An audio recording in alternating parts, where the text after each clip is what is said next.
Hey, KG. Yeah. One good. Then Gamo. 1, 2. What?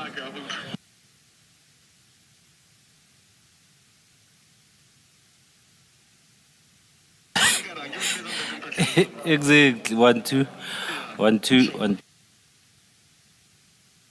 1, 2. 1, 2. 1, 2. 1, 2.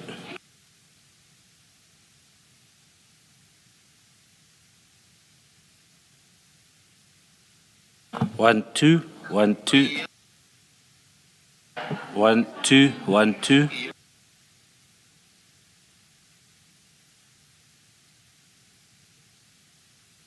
1, 2. 1, 2. 1, 2. 1, 2.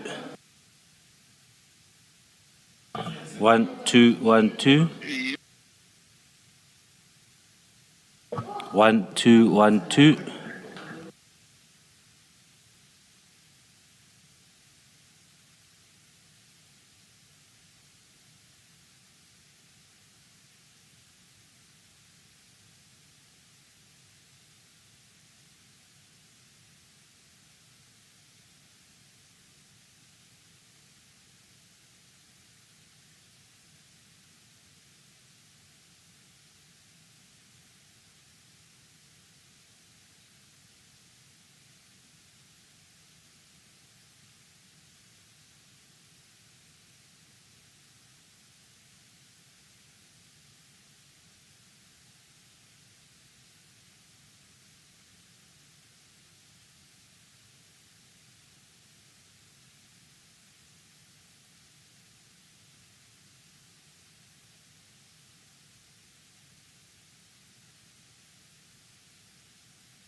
Once it's on, leave it.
Good morning, all. It's 29 minutes past 9. We are ready to start the day's proceedings.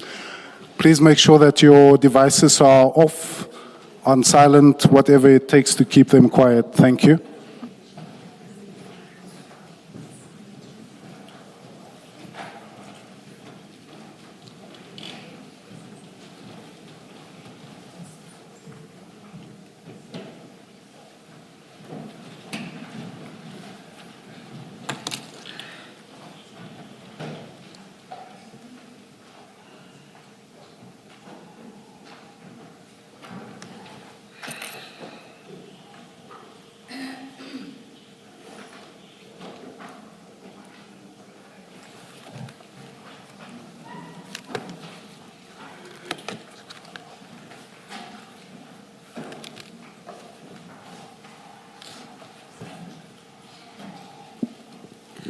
Good morning, Mr. Musigidi.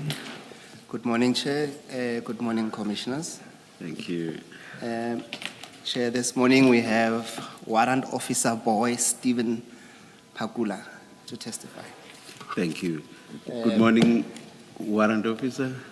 Morning, Commissioner. Will you be swearing or affirming? I'll be swearing. Please state your full names for the record. Boy Steve Pakula. Do you swear that the evidence you are going to give is the truth, the whole truth, nothing but the truth? If so, please raise your right hand and say, "So help me God." So help me God. Thank you, Warrant Officer. Thank you, Chair. Just for context, Warrant Pakula, so today's proceedings are a sequel of what transpired from yesterday's evidence by Warrant Officer Mahane dealing with the events at Egerton.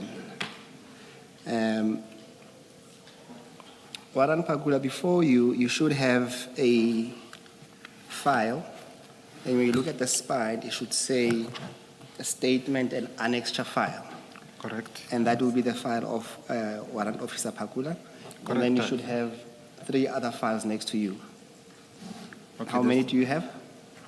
There's only one, the docket and the witness bundle. That should be fine. The others will come then when we need to make reference to them. Okay. And then please go to file, so that will be the main file, the statement file. Go to file, so it will be file 1. Okay. And then open on page 1 of that, and you see it makes reference to your statement. And then if you page over, you will see that there is your statement there. And I want you to go to page 29 of that document, which should contain your signature.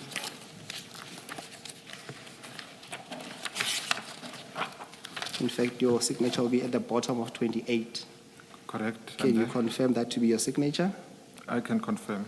And then can you also stand by the contents of your statement? Yes, Commissioner. All right, thank you.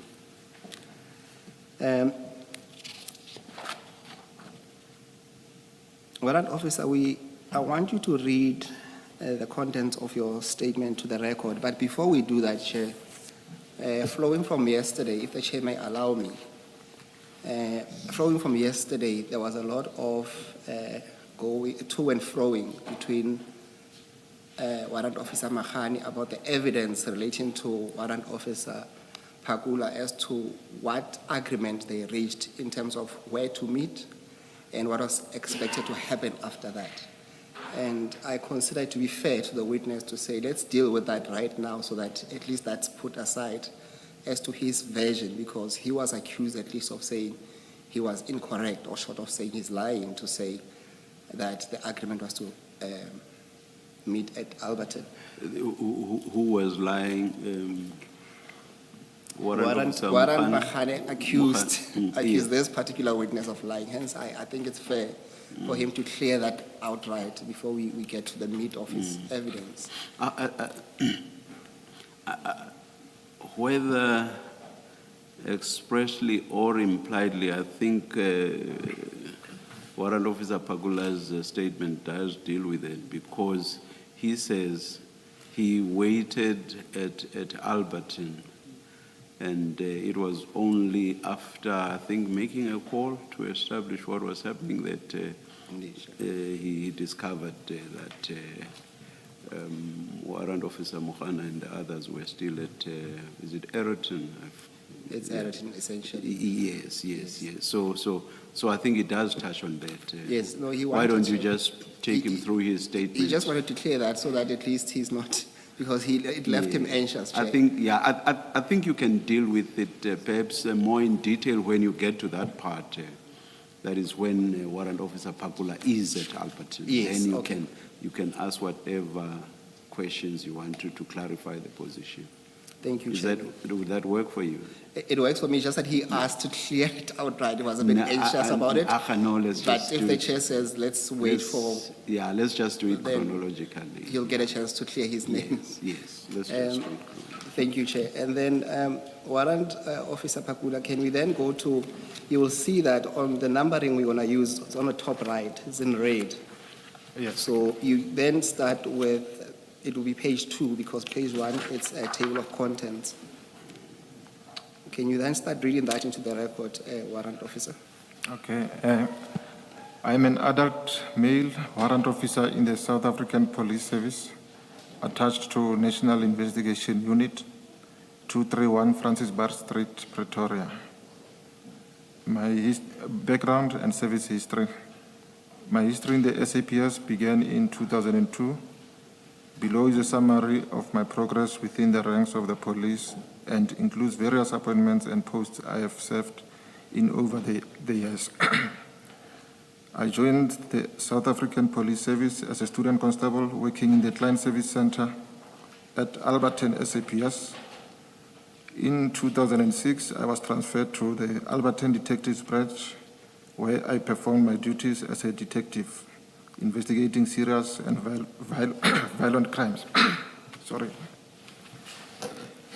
In 2008, I joined Jamestown Trio Task Team, responsible for all the investigations relating to house robberies, business robbery, and hijacking cases within the Jamestown cluster. I was transferred to the Gauteng Provincial Investigation Unit in 2011. This is the very same year I was promoted to the rank of a sergeant. My duties were to investigate crimes such as truck hijacking, house robberies, business robberies, car hijackings, and other serious and violent crimes within the Gauteng province. In 2013, I was transferred to the National Investigation Unit at head office in Pretoria. My duties included investigation at national level of blue light robberies, airport following robberies, head office inquiry files, and high-profile cases as determined by the Minister of Police, the Deputy Minister of Police, the National Commissioner, the Deputy National Commissioner, and the Divisional Commissioner, and the political leaders. In 2015, I was promoted to a rank of a warrant officer at cross-border operations. My duties included the execution of joint cross-border operations, bilateral and internal disruptive operations within the SAPCO, Southern African Regional Police Chiefs Cooperation Organization region. Investigate inquiries or dockets regarding stolen and/or illegal firearms, theft of motor vehicles, drugs, cyber crimes, and other cross-border related crimes. In 2019, I was transferred back to the National Investigation Unit Detective Service, head office in Pretoria, where I'm still stationed till to date. Tertiary studies, I obtained the higher certificate in forensic investigation from the University of Western Cape in 2014. I completed a national diploma in law from University of South Africa in 2020. Warrant Officer, before you move on to the events of Ereton on the 9th of July, can you maybe share your particular experience with the Commission, if any, when dealing specifically with drug-related busts?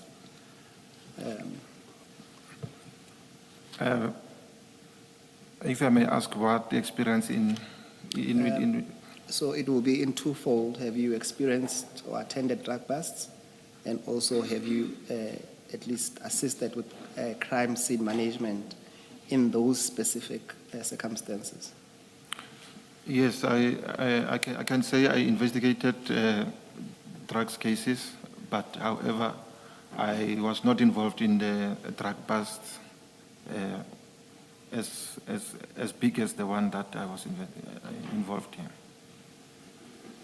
So are you saying there were drug busts, but not of this magnitude? Correct, Commissioners.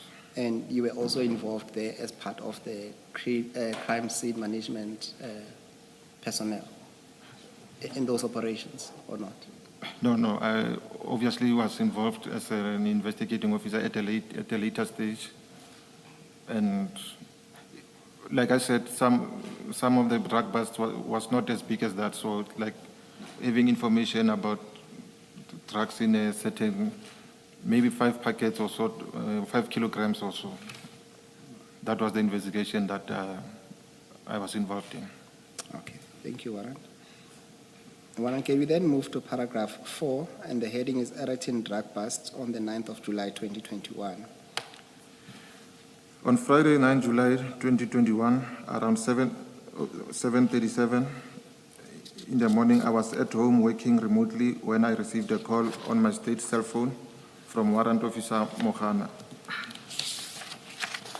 I know Warrant Officer Mohana since 2002. We both worked at Alberton SAPS, but at different units. We eventually started interacting more often when Warrant Officer Mohana left and joined Crime Intelligence at Zongizizwe SAPS. At that time, I was working at Serious and Violent Crimes Unit still in Alberton, tracing suspects, and Warrant Officer Mohana would task his informers in Katlehong, Thokoza, and Vosloorus to assist in identifying and arresting perpetrators.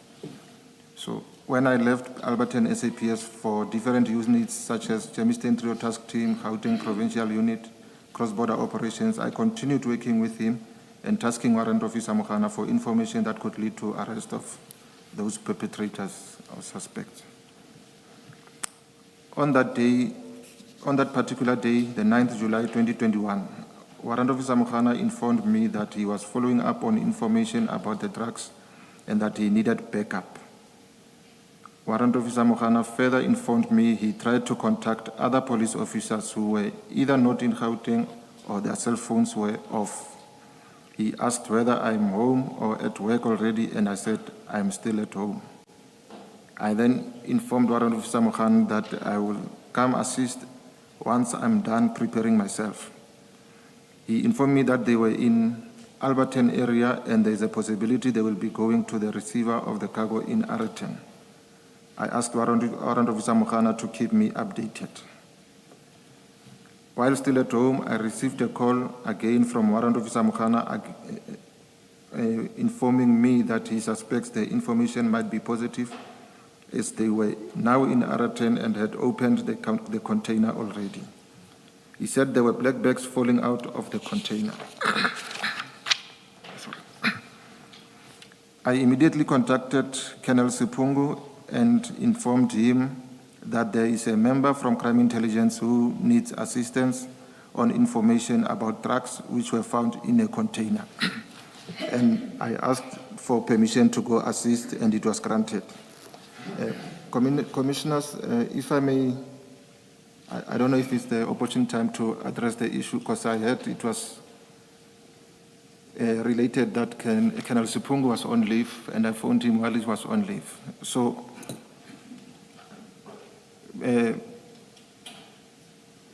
the Monday, I was also on leave, and I only reported at work on the Monday before the arrest on Friday. So I didn't know who was working at that time and everything. And because I was working remotely at home, I didn't know whether Colonel Sipungu was on leave or not. So my call to him, it was just spontaneous, like as my commander. So I just wanted to place that on record. Yes. So Colonel Sipungu informed me that I should get another member to assist me.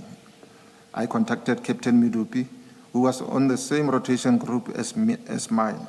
I then briefed him and asked if he's available to come and assist.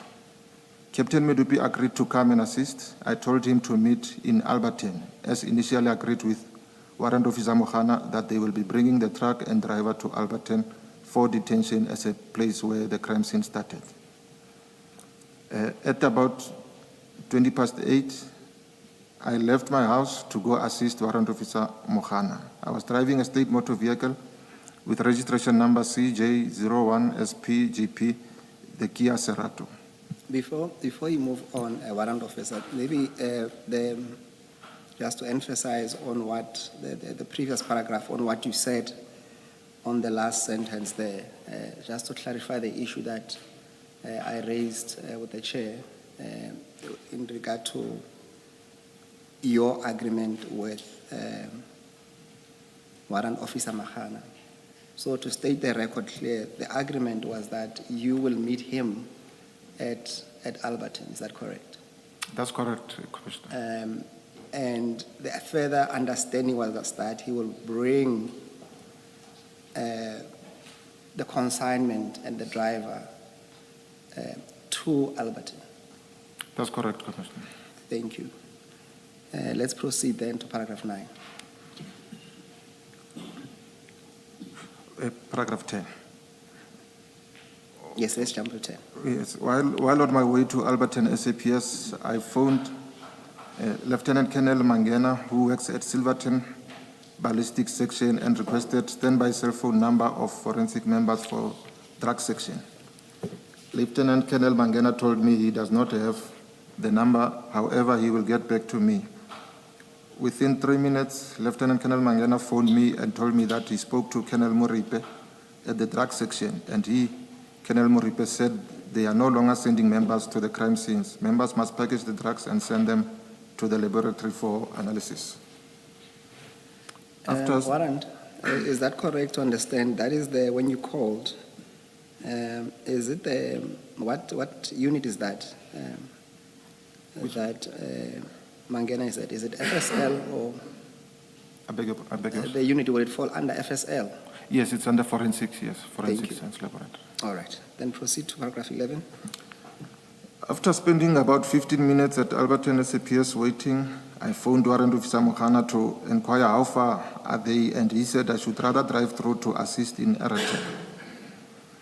I requested him to share his location, and he sent a WhatsApp message with the name of the premises they were at, Omni Park Business Park.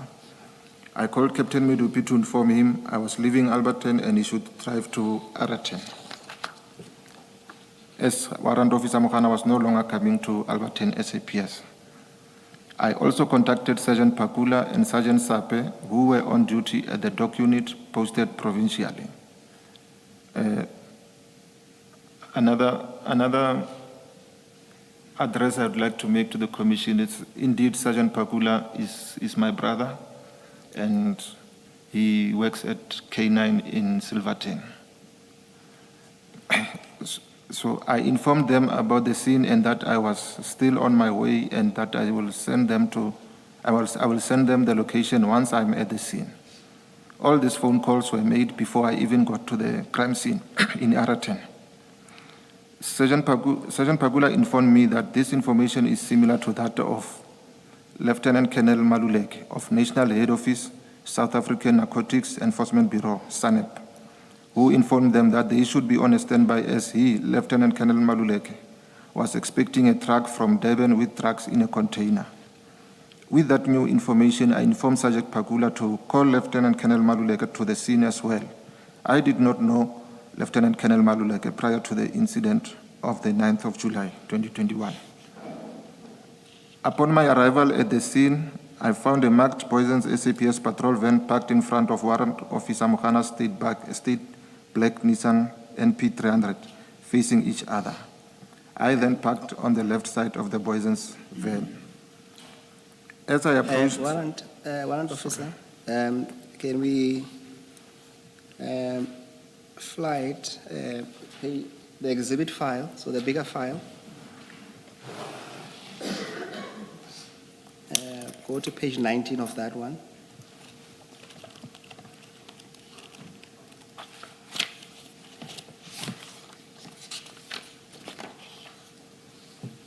I'm there.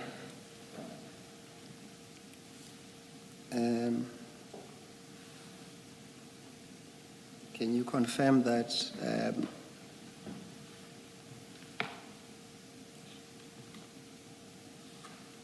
what you see at the bottom, can you just try and zoom it? At the bottom picture, so it will be photo number 2. There's a red vehicle there. Can you confirm that is your vehicle and that's where you parked? That's as correct. you explain at paragraph 14. That's correct, Commissioners. All right, thank you. Let's proceed to 15. As I approached Warrant Officer Mohana, I saw him standing with Chief Mashava of Gauteng Provincial Traffic. When I first met Chief Mashava, I think you should read, I first met, maybe ignore the word when. yeah, thanks. I first met Chief Mashava at the funeral of Mama Winnie Mandela in Orlando West in 2018. I was introduced to him by a former colleague, Warrant Officer Setona. Since Chief Mashava was on duty at that time, we only exchanged greetings and me and former Warrant Officer Setona proceeded with our business. That was only the first and last time I met Chief Mashava prior to the events of the 9th of July 2021. When I saw Chief Mashava at the scene, I then concluded he was together with Warrant Officer Mohana. I immediately saw the state black Nissan NP300 loaded with black bags wrapped with plastic. Both Warrant Officer Mohana and Chief Mashava briefed me of the scene. I was Warrant, can you then maybe give us more details on what exactly information they shared with you when they briefed you, as you described there?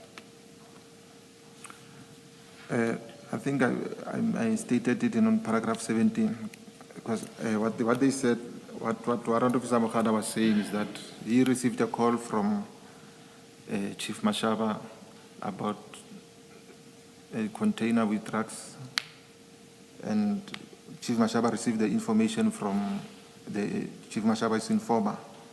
So they first went to Rodekop and at Yellow Jersey Logistic and found the container there, and then they escorted it to Araten. So basically that's what they told me, and then that when they got to Araten, when they opened the bag of the container, the bag of the trailer, the bags fell on the ground. All right, continue. Okay. I was informed by Warrant Officer Mohana that the informer followed the truck from Durban the previous night where it was parked at Yellow Jersey Logistics overnight. Warrant Officer Mohana confirmed that he was phoned by Chief Mashava and that they first met at Rodekop, and then it was agreed that the container be escorted to Araten where the client was expecting the order. Warrant Officer Mohana pointed a yellow Jersey truck, yellow in color, hooked to a 12-meter container trailer, and told me that the drugs on the back of the buggy fell from the container and they were assisted by Scania employees who loaded those bags onto the back of the buggy to preserve them, also allowing space for the truck to further reverse to the loading bay in order to allow a forklift to easily remove the truck cabs inside the container. Warrant Officer Mohana also told me that the 4 Scania truck cabs that were inside the container were subsequently removed by use of a forklift. I then went to identify myself to the Boysens SAPS members and informed them that I'm from National Investigation Unit in Pretoria. The 2 members also introduced themselves as Sergeant Ndou and Constable Makumbila from Boysens SAPS.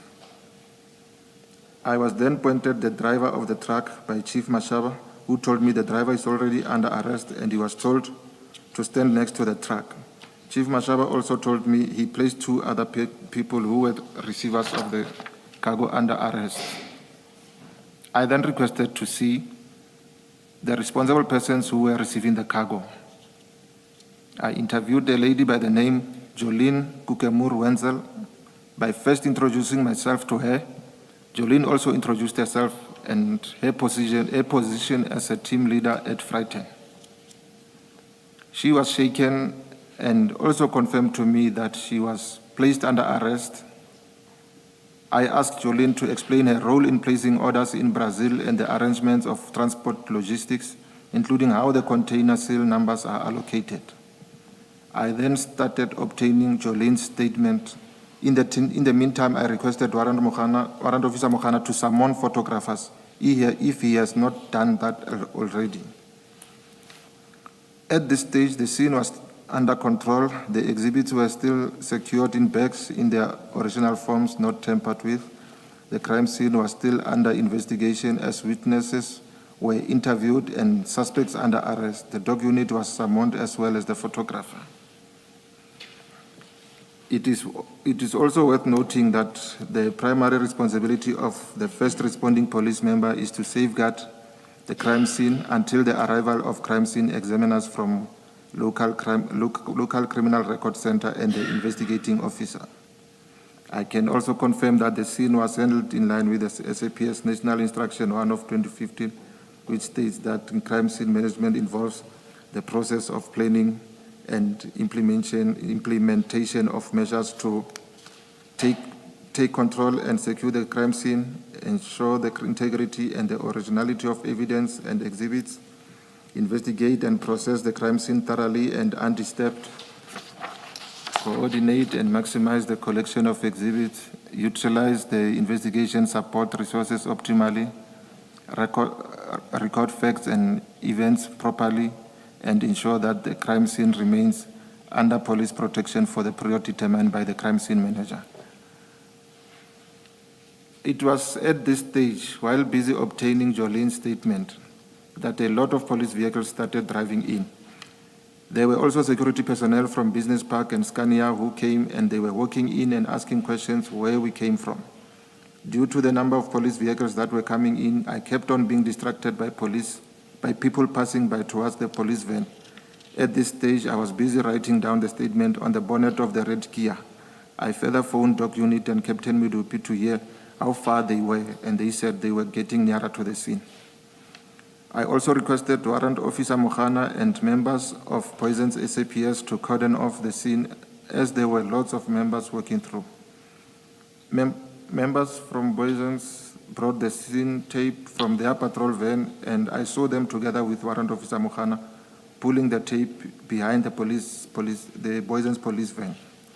Warrant, I want you to go to the Exhibit 5, the bigger one, on page 37.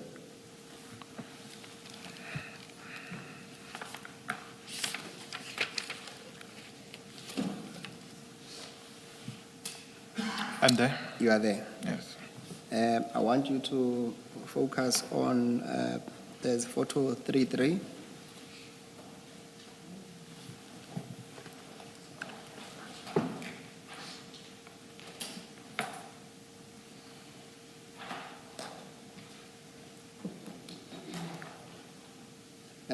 You will see there's a yellow truck there, and there's a cordon off. Is that what you're referring to at paragraph 26? Yes, that's what I'm referring to. And further to the left of the police parking, there was a trailer that side. So the tape went further to the trailer. Maybe go to the next page and see if that's on page 38. Will that also be the stretch of your? No, it's not that visible here. But the cording off, that's part of your instructions. Yes, that's correct. Okay. Yes. Then let's proceed to paragraph 37. I do not recall whether I finished writing Jolene's statement, as there were a lot of police officers in uniform coming in. Instead of coming to us and inquire what was happening, those members went and stood with employees of Scania. I requested Jolene to make copies of the way bill. She went to the office to get those documents. At some stage, while still busy on the scene, Jolene returned and handed the documents I requested to me. At around 10:15, Captain Midupi arrived, closely followed by dock unit members, Sergeant Pakula and Sergeant Sape. I went and briefed them about what was happening on the scene, and I also introduced them to Warrant Officer Mohana and Chief Mashaba. While waiting for the photographers, a certain gentleman came and instructed the two Boisans police members to write their statements, as he was now taking over the scene. I asked the gentleman who he was and that he should introduce himself, as he already knew who I was. That member did not want to give his name, and I told him that that is not procedural to walk in a crime scene and start giving instructions. He said he is not going to listen to me and that General Khan was on his way. I said to that gentleman, that is fine, he, General Khan, may come. I was later informed that the name of the gentleman was Warrant Officer Rikotso from DPCI. Warrant Officer Rikotso further asked if I had an inquiry registered for that operation, and I told him there was no time to first drive to Pretoria to register an inquiry and then drive back to the scene, as the delay would have defeated the purpose. The information was received that same morning, and I had to act on information first. At that stage, I was approached by Sergeant Pakula, who introduced me to Lieutenant Colonel Maluleke of SANEP National Head Office. They had just arrived together with Sergeant Masuma. I went and introduced Lieutenant Colonel Maluleke and Sergeant Masuma to Warrant Officer Mohana and Chief Mashaba. Sergeant Masuma was in possession of an inquiry file, and he also showed me a message on his phone between him and his informer talking about the container from Durban. I remember the message on Sergeant Masuma's cell phone was received on a Thursday, the 8th of July, 2021, and it read that the container with the consignment of drugs will be leaving the Durban harbor to Gauteng, and that Sergeant Masuma must be on standby. After seeing the message, I was convinced this could be the same information and continued briefing them with the intention of handing the scene over to them. I also pointed to them a suspect who was already placed under arrest. Major General Khan's arrival on the scene. Within minutes, Major General Khan indeed arrived. I approached him and introduced myself to him. He asked me if my commander was aware of my whereabouts, and I said yes. He requested my commander's number, and I gave him contact numbers of Colonel Sipungo.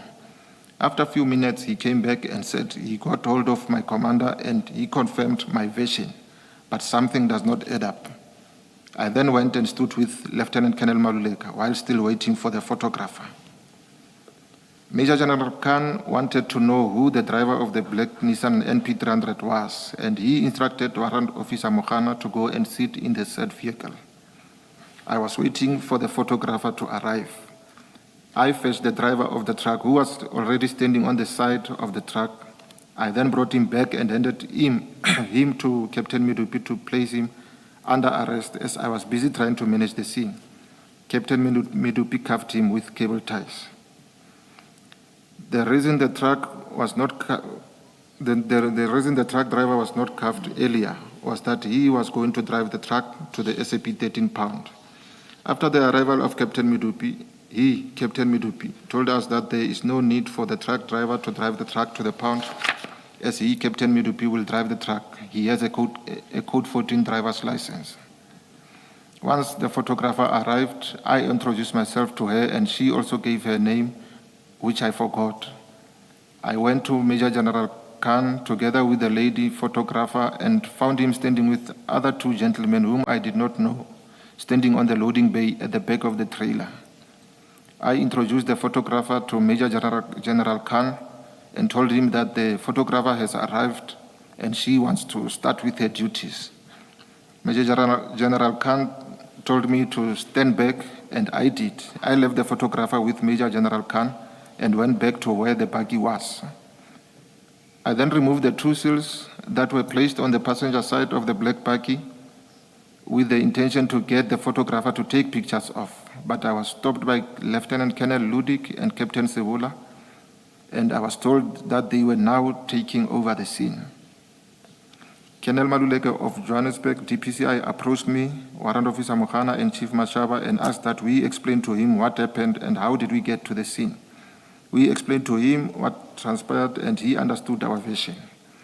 Colonel Madlanga then left us, and after a while he returned to where I was standing and told me to prepare my statement, otherwise I will be placed under arrest. Other members were also ordered to submit their statements, include Lieutenant Colonel Maluleke, Captain Midupi, Sergeant Pakula, Sergeant Sape, and Sergeant Masoma. I obliged and started writing my statement. I handed over my statement together with the statement of Jolene I took earlier, as well as the waybill copies, to Captain Sebola. Colonel Mabasa also approached me and requested my cell phones. I asked why. He told me I'm being arrested. I told Colonel Mabasa I want to make a phone call to my commander, and he granted me permission to do so.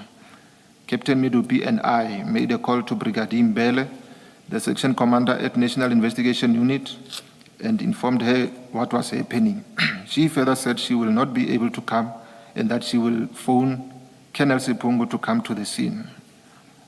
While waiting, I was approached by Captain Sebola and another gentleman who demanded my phones, and this time I handed them over to Captain Sebola. I was still standing and confused when Colonel Stein came and aggressively told me he wanted my car keys, my appointment certificate, and firearm. I handed him the car keys and the SAPS appointment card, and however, the firearm was at home, locked in a safe. Captain Dale Noki came and searched the car, accompanied by the photographer who was taking pictures of the car I was driving. I was then placed under arrest by Captain Sebola at about 13:45. Captain Sebola was one of the last officers to arrive at the scene. However, he arrested us without a proper explanation of what we were arrested for. After a few minutes, we were instructed to get out of the Boysen's buggy. At that stage, there were several members of the media with cameras. I then saw Colonel Sipungu, and he came and asked what was happening, and I explained to him that I was under arrest. Colonel Sipungu went, and I saw him talking to Colonel Stein and General Kadwa.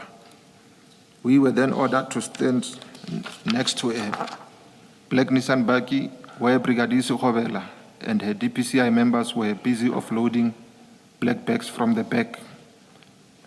At no stage were we handcuffed.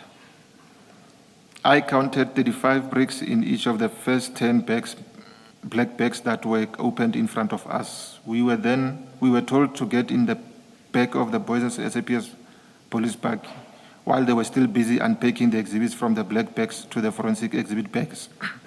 It was at around 19:30 when I was taken to Boysen's SAPS, where I was detained together with Warrant Officer Mokhana, Chief Mashaba, and a gentleman I only knew when I was in the back of the police buggy as Tumelonko. The suspects whom we placed under arrest, including the truck driver, were released. The truck and trailer with registration number HP01HG that we were going to book in at SAP 13 was handed back without being booked in. There was interference from members of the public as well as SAPS members. This amounted to defeating the ends of justice, as well as obstructing a police officer from performing his lawful duties. The dog unit was stopped from performing their duties. Lieutenant Colonel Maluleke, who had an inquiry file, was made to leave the scene. On the 11th, Maybe perhaps to follow through with your evidence properly, Warrant Officer, maybe let's clarify your specific role when you arrived at the scene. I think you have explained in your paragraphs what transpired, but what we need to understand is that from the briefing with Warrant Officer Mahane, Chief Mashaba, whom at least we accept that when he testified yesterday, he accepted that he was the first responder. Then what happened? Did he hand over the scene to you? Who was in charge after that? Can you explain the process after that? When you found the scene, and then after the briefing, who was in charge? And what was the plan, having found the scene the way it was set out? Sure. So, Warrant Officer Mohana was the scene manager before. I take it he was the scene manager before my arrival, and he handed over the scene to me. So I was in charge of the scene, and hence I started giving instructions for the cordon off and the photographers to be called. And up until when I was about to give it to Lieutenant Colonel Maluleke, where I was arrested. So I couldn't even hand it over to Lieutenant Colonel Maluleke. Okay. Can you explain why was the scene handed over to you, and why do you also ultimately intend on handing it over to Sergeant Maluleke? Okay. It was handed over to me as a better person equipped to investigate, perhaps, at that stage, because I was the first person to arrive, investigator, and I was the one who was called to the scene. So when I handed over to Lieutenant Colonel Maluleke, he's working at South Africa, at SANEP, so it's his mandate. So I was handing it over to a relevant person. And then what did you make of the fact that the drugs were removed, as you were informed, and placed in a black baggie? In terms of scene management, you do explain that you are aware of the national instructions dealing or relating to managing the scene. What did you make of that situation when you arrived? Yes. Unfortunately, the drugs were already removed and in the back of the baggie, so I was not going to instruct them to place it back as to where, otherwise we were going to further contaminate the scene. But as he, Mohana, considered, the scene was already contaminated. But upon my arrival, I had to now make use of what is there and continue with the investigation of the scene from where I found it. You basically manage the scene as it were. As it were, yes. Yes. Yes. My concern, Warrant Officer, is when you then attempted to remove what they call the seal. Duplicate seal. And then that's when you are stopped by, I think it's Lieutenant Ludic. Can you explain that a bit more? What was happening there? No, I was innocently taking those seals to... Remember, I left the photographer with Major General Khan. So I was taking those seals to her to take photos of those seals. And obviously, she was supposed to take further... to take them further to forensic. I think the obvious concern, as you will appreciate, would be you handling the seal, the exhibit, as it were, and moving that exhibit, as it were. No, it was already moved. From the explanation I got, it was removed from. It was found in the back of the trailer, so it was removed and placed there. So mine was to take it and hand it over to the photographer. Yes, what I'm saying is that then removing it further was not assisting the situation because nothing stopped you from calling the photographer to take the picture of that exhibit. Would that not have been a possibility at least, without you touching the exhibit again? It could have been a possibility, but bearing in mind that it has been touched already previously, I might have decided to take it to where the photographer was. And at that time, were you wearing gloves, if I may ask? No, I wasn't. And you see, that's my concern to say, look, the fact that the scene is already contaminated, surely you accept that it's not a license for anyone to contaminate it or to compromise the scene further. Would you accept that? May you please come again? I'm saying you accept that the fact that a scene is already contaminated is Yes. no means a license for anyone to contaminate Yes, the scene any yes, you are further. correct. Yes. You accept that? Yes, I accept that. Yes.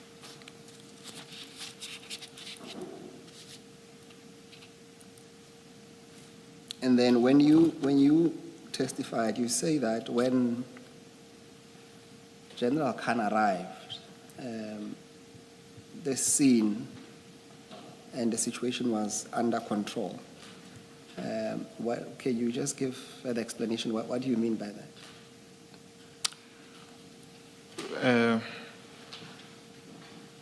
The exhibits were in the back of the buggy. They were safe. Where I could see them and still continue with the statement, with my duties. And there was no move. Okay, but what you are saying is that when did I say that? Because what happened was in my statement. Continue. Oh, in my statement, I mentioned that while I was busy writing the statement, a lot of people started coming in. Yes. Yes. I think you testified that, I think it's Captain Rekotso Warrant Officer Rekotso. who approached you. Yes. What was happening there? Because it seems as if he also was trying to take charge of the scene. Can you just explain that interaction between yourselves? Yeah. Usually, if you go to a scene, you don't just start giving instructions without talking to the crime scene manager. And at that time, I was still the crime scene manager. It was before Lieutenant Colonel Maluleka arrived. So what he did was come in and start giving instructions to the two Boysen's police officers to give him statements. And he was wearing civilian clothes. I didn't know who he was. And it was an awkward moment where somebody just come and start giving instructions and you've never seen him before, you don't know him.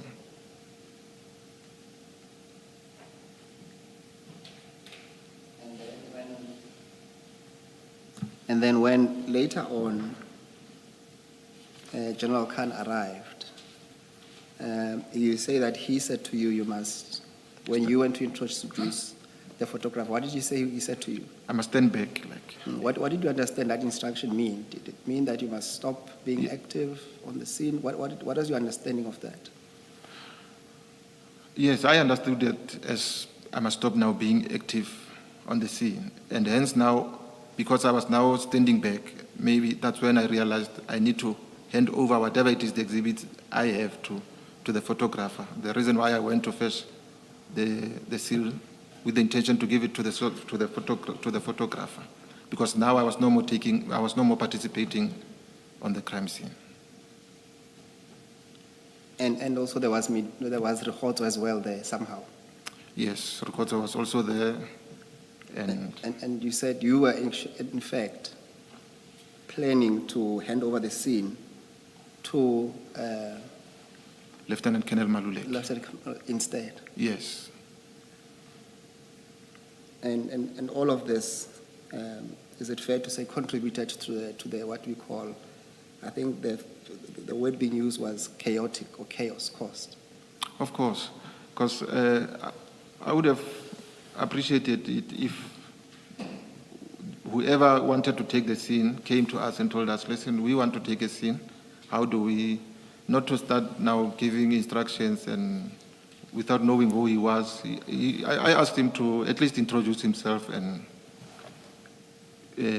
let us work together. I think that although I didn't mention it here, there was a time when I told him, we can still work together, but now you cannot just come and start giving instructions here on the scene.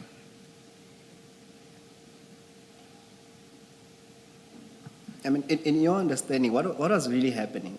Because we're trying to get to the bottom of this. Was it? To be honest, commissioners, I think we were being managed. We were being people wanted to take over the crime scene, and the only way for them to take control of that crime scene was to get us arrested or intimidate us in that way. Because there are a lot of things that I can point out that are questionable. If they wanted to, honestly, if they were intending on investigating this case, I believe they could have done it better with the experience and resources that they have. I refer to the PCI.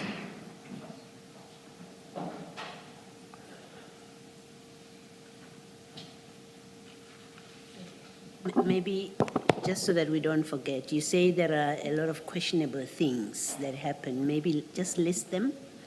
Okay. One, commissioners,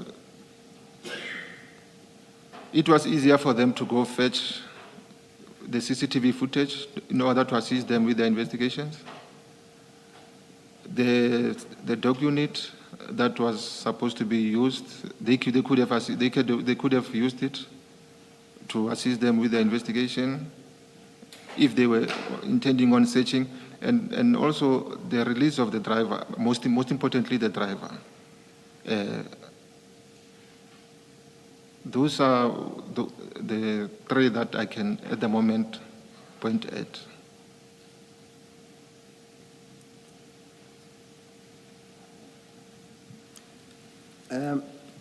Warrant Officer, I think what we're trying to establish at the end of the day, remember when the initial call was made, at least to 10-111, was that they are bogus police who are trying to hijack a truck.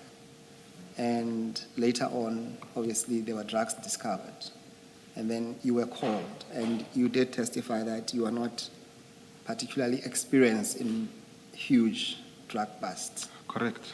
And then the real police, when I say real police, I mean the police officials with Subs-Baki, they arrive. And we now know that at least it seems as if their arrival stopped the original intention by Mr. Mahane to have the truck, or at least the consignment, moved to Alberton, as he had to engage with those officers, and then ultimately were called to come in. And obviously, what then is clear is that there is a confusion as to who is there, who's supposed to be there, who's not supposed to be there, and to some extent, I think Warrant Officer Mahane says that some of you guys were labeled Tsotsi Corps, or at least Tsotsi Police. At least he says he was called a Tsotsi Police by General Khan. So you have to appreciate the difficulty we have, at least to try to understand, and also we have issues where it is quite apparent that the scene was poorly managed, as you heard from Mr. Warrant Mahane's evidence yesterday, that he considered that they have, on various levels, contaminated the scene and compromised to some extent the quality of the evidence. And you are called in to come in here to also assist in that situation. And we're trying to understand what was your involvement, and to what extent would they call you in particular? to be the guy who comes to at least to be associated with what we call a chaos that was already happening, because when you arrived, the bike was already loaded with the drugs. Yeah.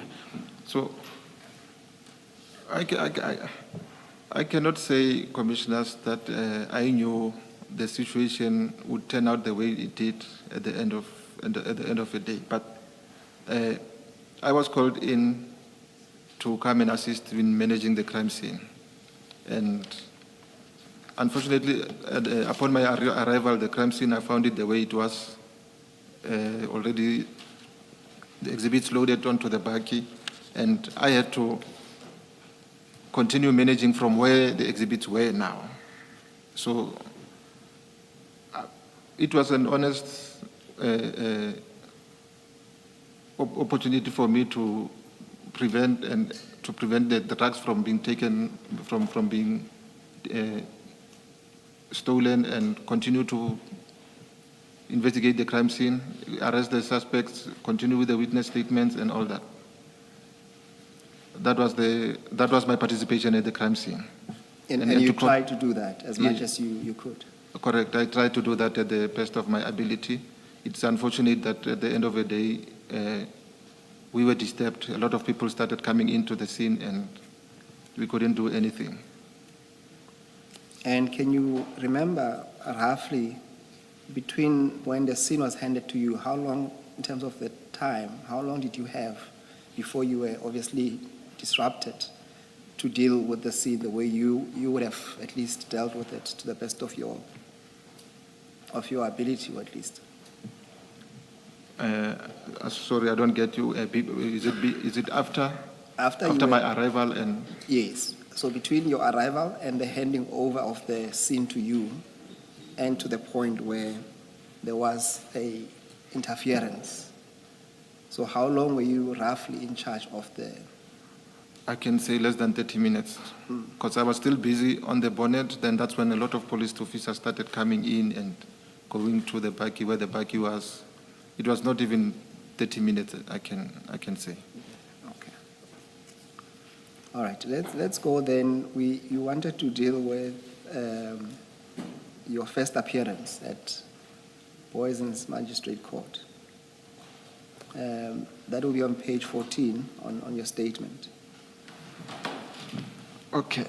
On the 11th July 2021, Sunday, we were charged and our warning statements were taken by the DPCI investigation team led by Captain Sebola. We expressed our dissatisfaction with our arrest and requested that our warning statements be written down. I also advised Captain Sebola in the presence of his other team members to obtain a video footage at the crime scene, as well as to do Section 205's applications in order to verify our version. In our statements, we mentioned the reasons why we were at the scene. On the 12th of July 2021, Monday, while we were waiting for our case to be called on the court roll at the Boyson's Magistrate Court, our attorney at the time, Mr. Fenter, came and informed me that I was going to be released, as the senior public prosecutor requested the statement from Colonel Sipungu, and he gave it to them, confirming my version.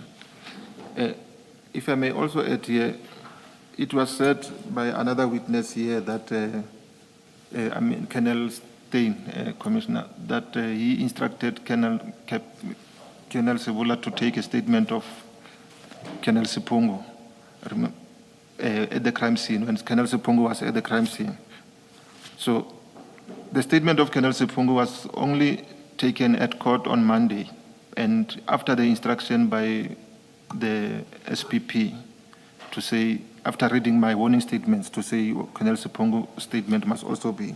I just wanted to clear that. Chair, just for the record, the statement the witness is referring to is, we don't have to go there, but it's CJC 227.3 as part of the record. We don't need to go there, Chair, but the statement is part of the record. Perhaps before you proceed, Warrant Officer, as far as you are aware, has a video footage of the scene ever been obtained? No. And Section 205, does that deal with cell phone records? What does That's it deal correct. with? Sorry? Yes, that's correct, Commissioners. And there is, And what are you requesting here then when you're saying the 205 application? no, the 205 application should have assisted them in mapping out the communications between the arrested people and also placing us on the crime scene so that they can know whether we planned this thing before or where was I, for example, before I was called to the scene. Those things can assist. And the reason why you need to get this thing, this Section 205 and video footage as soon as possible is that some get, I'm looking for a better word, but they disappear, like they expire, especially video footage. Maybe if you find out it takes 7 days, then after 7 days you can't get that footage again. And it could have assisted a lot in proving what is it that actually happened on the crime scene. And at paragraph 49, you're saying that your attorney, Mr. Fenter, informed you.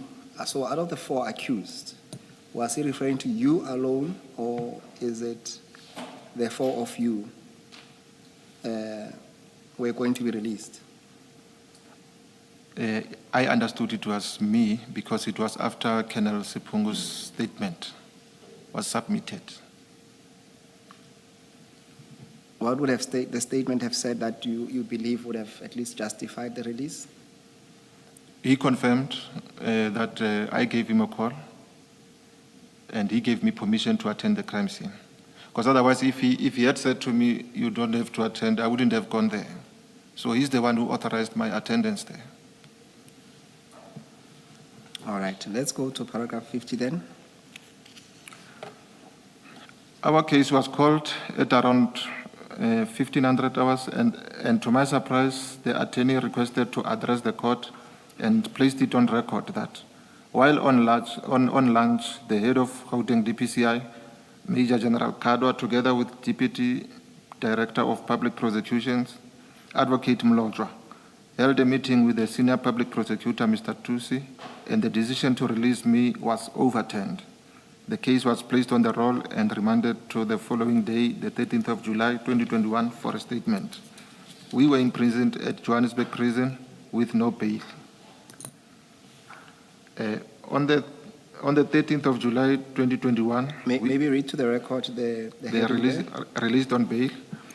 On the 13th of July, 2021, we appeared at Boyson's Magistrate Court, and the case was remanded to the 21st of July, 2021, for bail application at the Johannesburg Magistrate Court. While at Sun City Prison, I was called by the prison warden to inform me that I have a visitor and that I must come to the visiting area. To my surprise, the visitors were the DPCI investigation team of about 6 members led by Captain Sevola. They then told me they were instructed to come see me as they were told I had something to tell them. I told them there is nothing I can tell them as I have appeared before court already, and if I had anything to say, my attorney would have been part of that meeting, and that I never requested to see them. I was then taken back to my holding cell. While still in prison, I was visited by Brigadier Mbele, who came to serve me with SAPS Section 43 notice of suspension. This deals with the suspension without pay of SAPS members while in detention or imprisoned.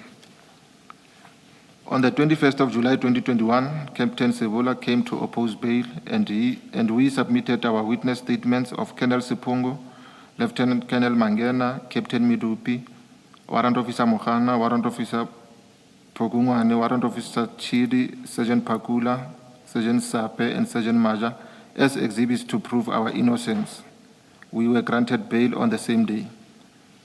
I must mention, Commissioners, Warrant Officer Mohana was not supposed to be part of the witnesses that I'm mentioning here, if we can scratch it. So must we delete the name? Yes, Warrant Officer Mohana. He was not a witness there. Oh, thank you. Yes. I called the Human Resource Management Office, a detective service, to inquire if I should report for duty after being granted bail. PPO Melder said I should not, as I was already on suspension. The Section 43 was supposed to have been uplifted once I was released on bail, as was the case with Mogana's process. A meeting with Major General Khan. While on bail, I received a call from former warrant officer Haynes, who told me Major General Khan wants to see me. I refused to meet with Major General Khan. A week or 2 weeks later, Warrant Officer Haynes called again and said, Major General Khan wants to meet with me, and this time I agreed and asked him to send me Major General Khan's contact numbers, I wanted to say.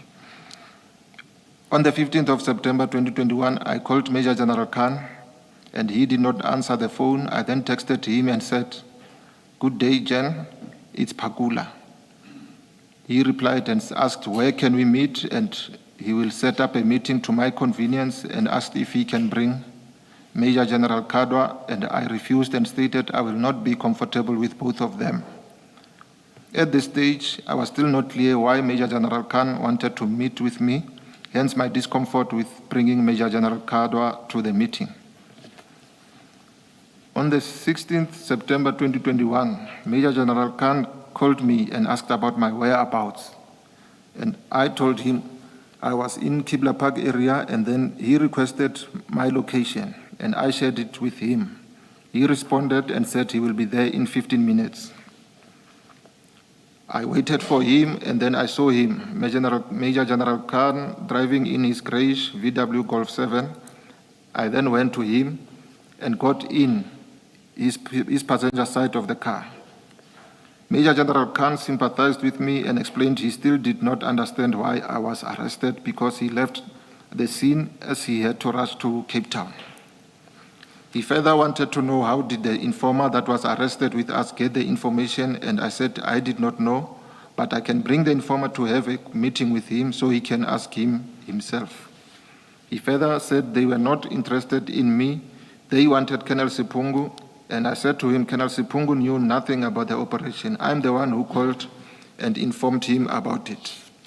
Major General Khan confirmed that he spoke with Colonel Sipungu on that day, and Colonel Sipungu, confirmed that I called and informed him about the drugs, and he gave me a permission to attend to the matter. Major General Khan asked me who the drugs belonged to, and I told him that people say they belong to him, and he laughed. He told me that he could see that I was doing an honest job, and I requested if he could submit a statement as there was a disciplinary hearing against me for the same case. He promised he would draft it and give it to me before my hearing, which was on Friday, the 18th of September 2021. We parted, and I promised I will avail the informer to him for an interview. He never submitted his statement as per his promise. Warrant, can we then go on the same file, that you have, go to page 20.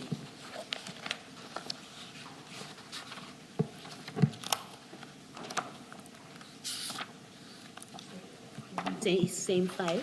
Statement file that he has with me, yes.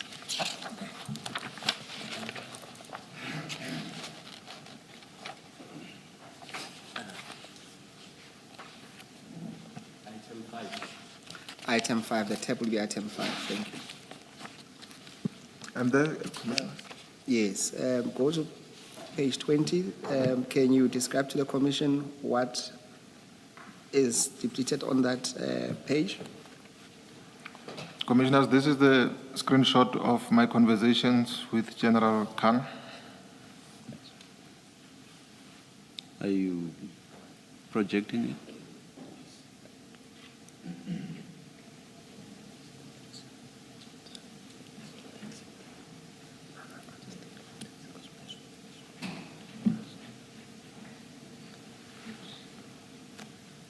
There seems to be a bit of issue with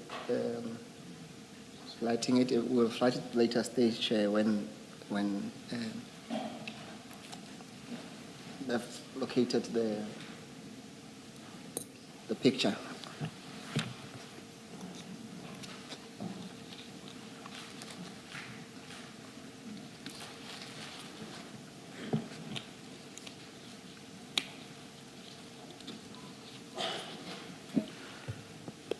Mr. Musigiri, why not in the meantime perhaps continue with the disciplinary hearing and we come to this later? That seems appropriate, Chair. Yes. Warrant Officer, we'll come back to this conversation between you and General Khan. Then let's move to the next topic, which is the notice to appear at the disciplinary hearing. And then you pick it up at paragraph 63 of your statement. So that will be page 18.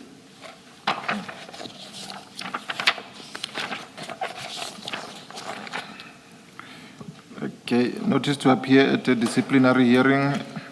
Around August 2021, I received a phone call from Lieutenant Colonel Mashego, who is employed at International Vehicle Crime Investigations at the head office, informing me he wants to meet with me in order to serve me with the notice to appear at an expeditious disciplinary hearing. I told Lieutenant Colonel Mashego I have tested positive for COVID-19 and that I needed to isolate. About 2 weeks later, Lieutenant Colonel Mashego called and requested that we meet. We met and he gave me the notice to appear for my discipline hearing, which was dated the 18th September 2021 at Stock Theft Board Room. I was never served with a notice of investigation as per the regulations, no other documents shared except the factual report and the notice to appear at the hearing. Again, this was different from Ghana's disciplinary process. I was charged with defeating the ends of justice and possession of drugs. The chairperson of the hearing was Brigadier Kopoditata. I presented my case and gave all the statements I have prepared from my witnesses, which included the statements from Colonel Sipungu, Lieutenant Colonel Mangena, Captain Midupi, Warrant Officer Mohana, Warrant Officer Pagungwana, Warrant Officer Chidi, Sergeant Pagula, Sergeant Sape, and Sergeant Maja. The employer only presented a factual report which was prepared by DPCI investigation team and relied on it to prove the employer's case. The hearing was remanded for Monday, the 20th of September 2021. On Monday, the 20th September 2021, I was dismissed from the SAPS. I immediately appealed the decision through the SSPC, Safety and Security Sectoral Bargaining Council. Boyson's case 252 of 10/2021. Warrant Officer, you have, as in the list of witnesses, you have Warrant Officer Mohana. Yeah, this time is. This time is there. Thank you. Yes, thanks, Commissioner. Poison's case 252 of 10/2021. Since our arrest, it has always been our intention, me, Warrant Officer Mohana, Chief Mashaba, and the informant, that we should open a case against the members who arrested us. After consultation with our attorney, we opened a case against Major General Khan and the members of the DPCI, General Kadwa, Brigadier Sikhobela, Colonel Stein, Captain Sebola. We opened a case of defeating the ends of justice and theft of drugs. The case was investigated by IPID. According to crime scene management guidelines, the first member at the crime scene, regardless of rank or position, is tasked with assuming control and ensuring that no unauthorized individuals, including higher ranking or police officers unrelated to the incident, gain access to the crime scene. These individuals played a huge role in arresting us, releasing the suspects that we had placed under arrest, and further tampered with exhibits which we believe were stolen. We relied on the investigation from IPID to further identify other perpetrators who might have also played a role in defeating the ends of justice and theft of drugs. When Major General Khan first arrived at the scene was under control. There were officers who came from crime intelligence, such as Lieutenant Colonel Moloi, who interacted with Warrant Officer Mohana, who congratulated us on the good work we did. There were also other members who came to us, like Lieutenant Colonel Ndlela. He heard our story and left. Upon the disposal of the Boyson's case 98 of 7/2021, I realized that the exhibits were booked at Boysen's SAPS on Friday, the 9th of July, 2021. On Monday, the 12th of July, 2021, those exhibits were booked out and transported to Tshwane SAPS College. Exhibits were only booked in at Forensic on Monday, 19th July, 2021. I then noticed that the forensic back numbers of exhibits that were received at Forensic were different from those that were initially booked at the Boysen's SAPS. Furthermore, Warrant Officer Morris from DPCI, who transported the exhibits to Forensic, his statement stated that a few forensic bags were damaged during transportation, that new forensic bags were used. Warrant, here in this paragraph, when you say you realize that the exhibit were booked at Boysen's, and then you later on say you noticed that the forensic bag numbers of exhibits that were received were by forensic were different. What do you mean by that? How did you realize this? When did you notice this? Where did you get this information? Okay, when we went for trial at the High Court, they disposed the copy of the docket to us, and copy of the docket included the SAP copy of the SAP 13 at Boysen's SAPS. So from that copy of the SAP 13, compared to the 212 statement from FSL, there were there were bags that were not reflecting, that were there at the Boysen's, but they are not reflecting at Forensic. All right, can you then move on to your paragraph 70, upon further investigations? Upon further investigations, it was found that one brick with a new forensic bag number was only received at Forensic on the 10th of August 2021. This information was not part of the docket that was disclosed. The circumstances of this single brick are unknown. Who booked it? Where was the brick all this time? That information was deliberately concealed from us. It is evident that the intentions of these officers at the scene were not to investigate the crime. The only way for them to take control of the crime scene was to arrest us. In that way, they could divert their attention to the arrested police officers and let the real perpetrators free.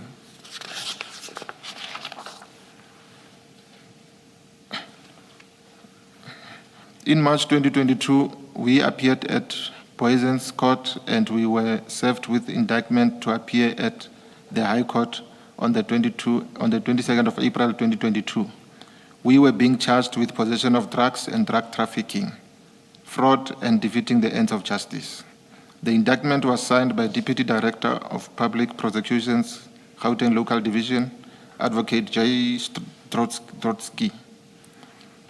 After our appearance on the 22nd of April 2022, we received the disclosure of the docket Boysen's case 98 of 7 2021, and we then requested our attorney, Mr. Johan Extien, to prepare representations. Our representations were submitted and we received feedback through our attorney on the 24th of June 2022 from the Deputy Director of Public Prosecution, Advocate Serepo. In his report, the advocate stated that the evidence in this matter have been carefully considered by this office.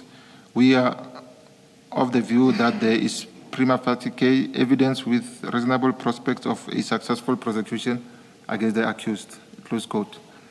Therefore, our representations were unsuccessful and declined. We then instructed Mr. Extien to appeal that decision. Our trial date at the High Court was set for October 2022. Around July 2022, Mr. Johan Extien submitted our appeal to Advocate Rodney de Kock, the Deputy National Director of Public Prosecutions. While still waiting for the outcome, I was informed by Colonel Sipungu, Captain Midupi, and Sergeant Pakula that they were called in for consultation. I was informed by both Sergeant Sape and Sergeant Pakula that during consultation with Advocate Ryan from Gauteng Local DPP, they advised her to demand the CCTV footage of the crime scene from the investigating team. This would have assisted the prosecution in getting the proof of what actually happened at the crime scene. Advocate Ryan also informed both Sergeant Sape and Sergeant Pakula that both their statements were not commissioned. Both the statements were not disclosed with the contents of the docket. They were not filed in the docket. Our case was provisionally withdrawn on the 12th of October 2022, pending the outcome of the appeal at NDPR. On the 29th of January 2024, Advocate Rodney de Kock wrote to Mr. Extien in response to our representations, stating that he agrees with the recommendations of the Director of Public Prosecutions, Gauteng Local Division, Johannesburg, not to pursue the prosecution. General Kadwa inquired with Advocate de Kock the reasons for his decision, and Advocate de Kock responded with an email dated 21st of June 2024, stating his reasons. The Boysens case 25210-2021 was submitted to Gauteng Local DPP for decision. The decision was taken by Advocate Drotsky, declining to prosecute General Khan and the members of the DPCI. We then decided to appeal the decision and wrote to the Director of Public Prosecution, Advocate Chauke, who also agreed with the decision by Advocate Drotsky.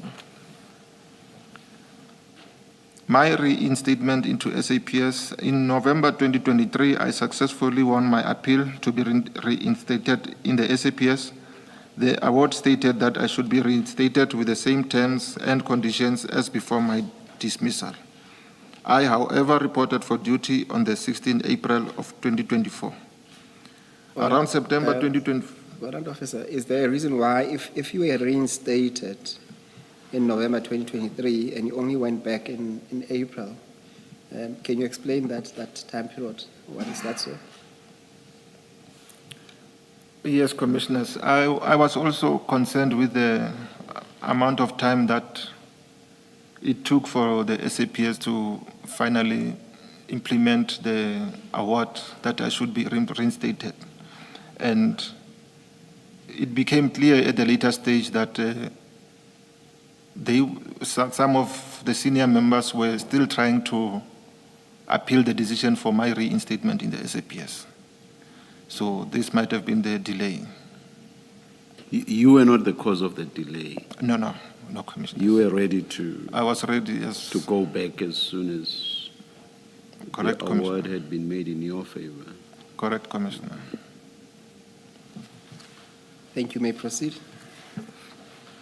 Around September 2024, I was shortlisted for a post-promotion at NINU, which is National Investigation Unit, post reference 3557 of 2024-2025. I went for an interview, and the chairperson of the interview panel was Major General Motsipe. When other post-successful candidates were announced, my post was not announced. No reasons were given. So, Major General Khan's disciplinary hearing. Around February 2025, I was one of the witnesses who testified at the disciplinary hearing of General Khan. The hearing was chaired by Lieutenant General Mukwanazi. Other witnesses who were called to testify were Brigadier Ntuli, Lieutenant Colonel Maluleke, Captain Midupi, Chief Mashaba, Warrant Officer Mokhana, Sergeant Pakula, Sergeant Sape. It was during these proceedings that I was informed by the employer representative, Major General Kumalo, that there is a report submitted by General Khan that states DPCI has decided not to charge their members, and also that there is a letter from DPP Gauteng Local that states that the case against us will be enrolled soon. The report that Gauteng Local has decided on the case that was already at the office of the NDPP came as a shock to me. I then requested Major General Kumalo if he does have copies of the reports submitted by General Khan, and he said those reports forms part of the exhibits of the hearing, and that he does not have. General Khan was eventually cleared of all charges by the chairperson. It came as no surprise to me, as days leading to this hearing, the chairperson of the disciplinary hearing, Lieutenant General Mukwanazi, as well as the witnesses, came under negative media attack. The decision not to charge the DPCI members, as well as the documents that the document that was signed by Deputy Director Public Prosecutions, Advocate Serepo, which stated that Alberton Case 98 of 7/2021 will be enrolled, were coincidentally presented at this hearing. I also listened to the hearing recording where Major General Khan said that I insisted on meeting him and that Colonel Sipungu said to him when he inquired whether Colonel Sipungu knew where I was on 9 July 2021, and Colonel Sipungu responded by saying he did not know my whereabouts. These were all misleading statements that might have influenced the decision of the chairperson. The fact of the matter is that Major General Khan gave instructions for the arrest of Tumelongu. He gave instructions to Warrant Officer Mohana to sit in the car and not to get out. He prevented Doc Unit from performing their duties at the scene. He disarmed Chief Mashaba. Lieutenant Colonel Mwaluleke saw him walking with the driver away from the crime scene, the driver who was placed under arrest. My frustration posed the written drug bust. I applied for the Detective Service Post promotion for Post 3557 at National Investigation Unit on the 30th of August 2024. Major General Motsepe was the chairperson of the interview panel. I was recommended for promotion to Post 3557. The post was presented to the National Moderation Committee, where Major General Motsepe was part of the Moderation Committee, and additional information regarding the alleged outstanding criminal case was requested, and Brigadier Kronje communicated with Brigadier Sekobela, who sent an email to confirm that Boysen's case will soon be enrolled. Despite this information, my promotion was subsequently approved with effect from 1st March 2025, as per the letter signed by Lieutenant General Nkua. Major General Motsepe wrote an email to Legal Services, the Divisional Commissioner, Human Resource Management, as well as the Support Head Detective and Forensic Services. In her email, she attached the letter that was produced by Major General Khan at his disciplinary hearing, the letter from DPP Gauteng Local, Johannesburg, that stated the case against us will be enrolled soon. On the 12th of May 2025, I was told by Brigadier Ramangwa that the Deputy National Commissioner, Lieutenant General Sibia, wants to see me. I met with General Sibia. He told me that he is in possession of the email that was written by Major General Motsepe seeking legal opinion regarding my post-promotion. Lieutenant General Sibia further showed me a letter from DPP Gauteng Local, which was attached to the email, and asked what is happening with that case. I told General Sibia that the case was withdrawn in court on the 8th of October 2022, and that there is no pending case against me and I have no case to answer. Lieutenant General Sibia then made a copy of that letter from Gauteng Local DPP and handed it to me. Lieutenant General Sibia further sympathized with me, as he stated that he also went through the same treatment upon his return to the SAPS, and that he understands exactly how I feel. After leaving Lieutenant General Sibia's office, I took the letter and sent it to my attorney, Mr. Johan Extian, who sent an email to DPP Gauteng Local to inquire about the legitimacy of the letter. Mr. Extian never received any feedback from DPP Gauteng Local. I was advised by my South African Police Union representative, PM Hlongwani, that I should register a grievance, which I did. It was later referred to the Safety and Security Sectoral Bargaining Council as per case reference PSS 304 of 2526. On the 20th of June 2025, I received a call from Colonel Nkosi, the staff officer of Lieutenant General Sintumule, informing me I should go to HRM and see Captain Ntuli sign my post acceptance certificate. On the 25th of October 2025, I was informed by Colonel Nkosi that the Divisional Commissioner, Lieutenant General Sintumule, said any member from the rank of a colonel can sign my post acceptance certificate. On Friday, the 27th of June 2025, I approached Colonel Jansen van Vieren, who told me he will not sign my post acceptance certificate unless the Divisional Commissioner instructs him to do so. It was at this point I approached Bessinger attorneys and instructed them to take this matter to CCMA. Our case was set down for the 8th of September 2025 for conciliation and arbitration, with reference number GATW 12209 of 25. The matter was remanded to the 12th of September 2025. Upon the said date, I was surprised to see Major General Khan in the witness area. He came to testify against my promotion. I was advised by my attorney, Mr. Besinga, to withdraw the case in order to allow employer to decide on my suitability to be promoted. On the 3rd of October 2025, I was called by Brigadier Kronje to sign another post-acceptance certificate. I signed, and Brigadier Kronje also signed and recommended that I was not the suitable candidate, again referring to the poisons case 98 of 7/2021 as the reason why I should not be promoted. I explained to Brigadier Kronje that the case is finalized and that I have no pending case against me. On the 11th of November 2024, the acting divisional commissioner... Warrant officer, should it not say 2025 there? Is the date correct? Yes, Okay. it's 2025. 2025, yes. Yeah.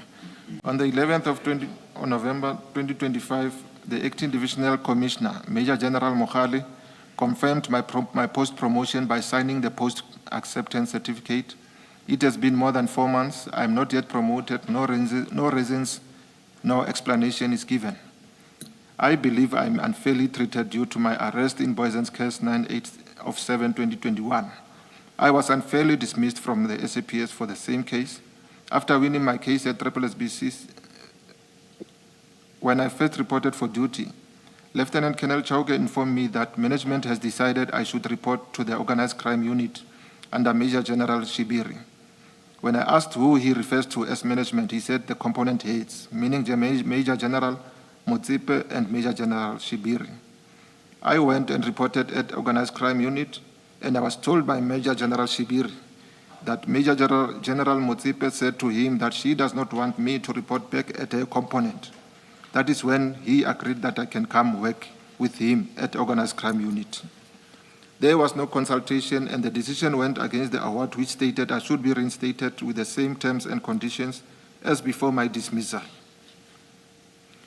My union representative approached the office of Lieutenant General Sintumule and requested that the award be fully implemented and that I should be placed where I should be. It was only after Colonel Nkosi, the staff officer of Lieutenant General Sintumule, sent an email to Brigadier Kwaiba and Lieutenant Colonel Chauke on the 10th of June 2024 that I was told to report at National Investigation Unit Serious and Violent Crimes Component. Should we change that again, Yes. warrant officer, to 2025, not 2024? Yes. Thanks. In 2025, I was shortlisted, recommended for post-promotion 3557 2024-2025. I have exhausted all avenues within the SAPS with regards to that post. My promotion is still not yet confirmed. The matter was settled at SSBC with the ruling confirming my promotion. Then, when I last spoke to my union representative, he informed me Major General Kavenda is in possession of my promotion document, but nothing has been done. I know and understand the contents of the statement. I have no objection in taking prescribed oath. Consider the oath to be binding in my conscience. Signed on the 8th of May 2026. Thank you, Warrant Officer. Do we now go to those WhatsApp chats? Are you able to flight them? Yes, Chair, we'll do that perhaps because it's 11 o'clock. Then let's use the time to locate those chats. Chair. Thank you. All right. Let's resume at 11:30. Let's adjourn.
Mr. Musigidi, Thank you, Chair.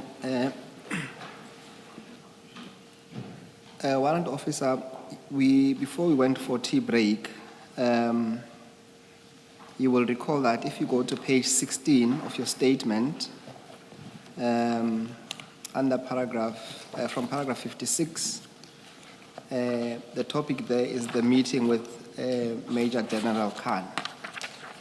I want us to deal with that. We couldn't flight the WhatsApp chats earlier on. They have been located. The file that you should have, they are on the file. Oh, is it The not same page file that you have with you. Yeah, page the 20. witness. Yes. So remember that was page, I said let's start on page 20. 20. Yes. Okay. Yes. I'm there. Thank you. Can you take us through what's happening? I think you started earlier on to identify that that's a screenshot of your phone. Maybe take it from there, between a conversation between whom? Okay, Commissioner, this is a screenshot from my phone of the communication between myself and Major General Khan.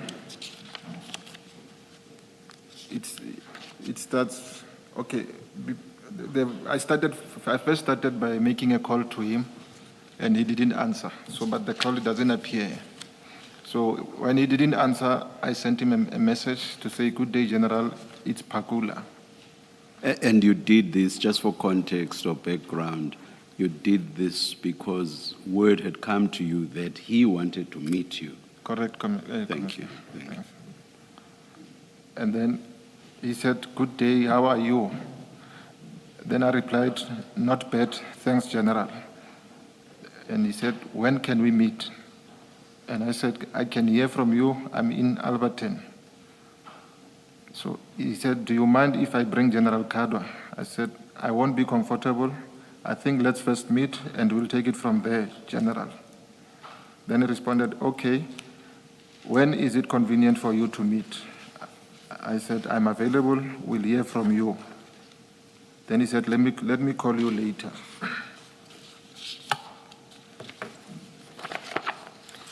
Perhaps let's look at the timestamp before we move on. What time is that? The last text? It's 14:30, 2:30 in the afternoon. Yes. And then if you go to page, so you have to go backwards. Go to page 18, 18.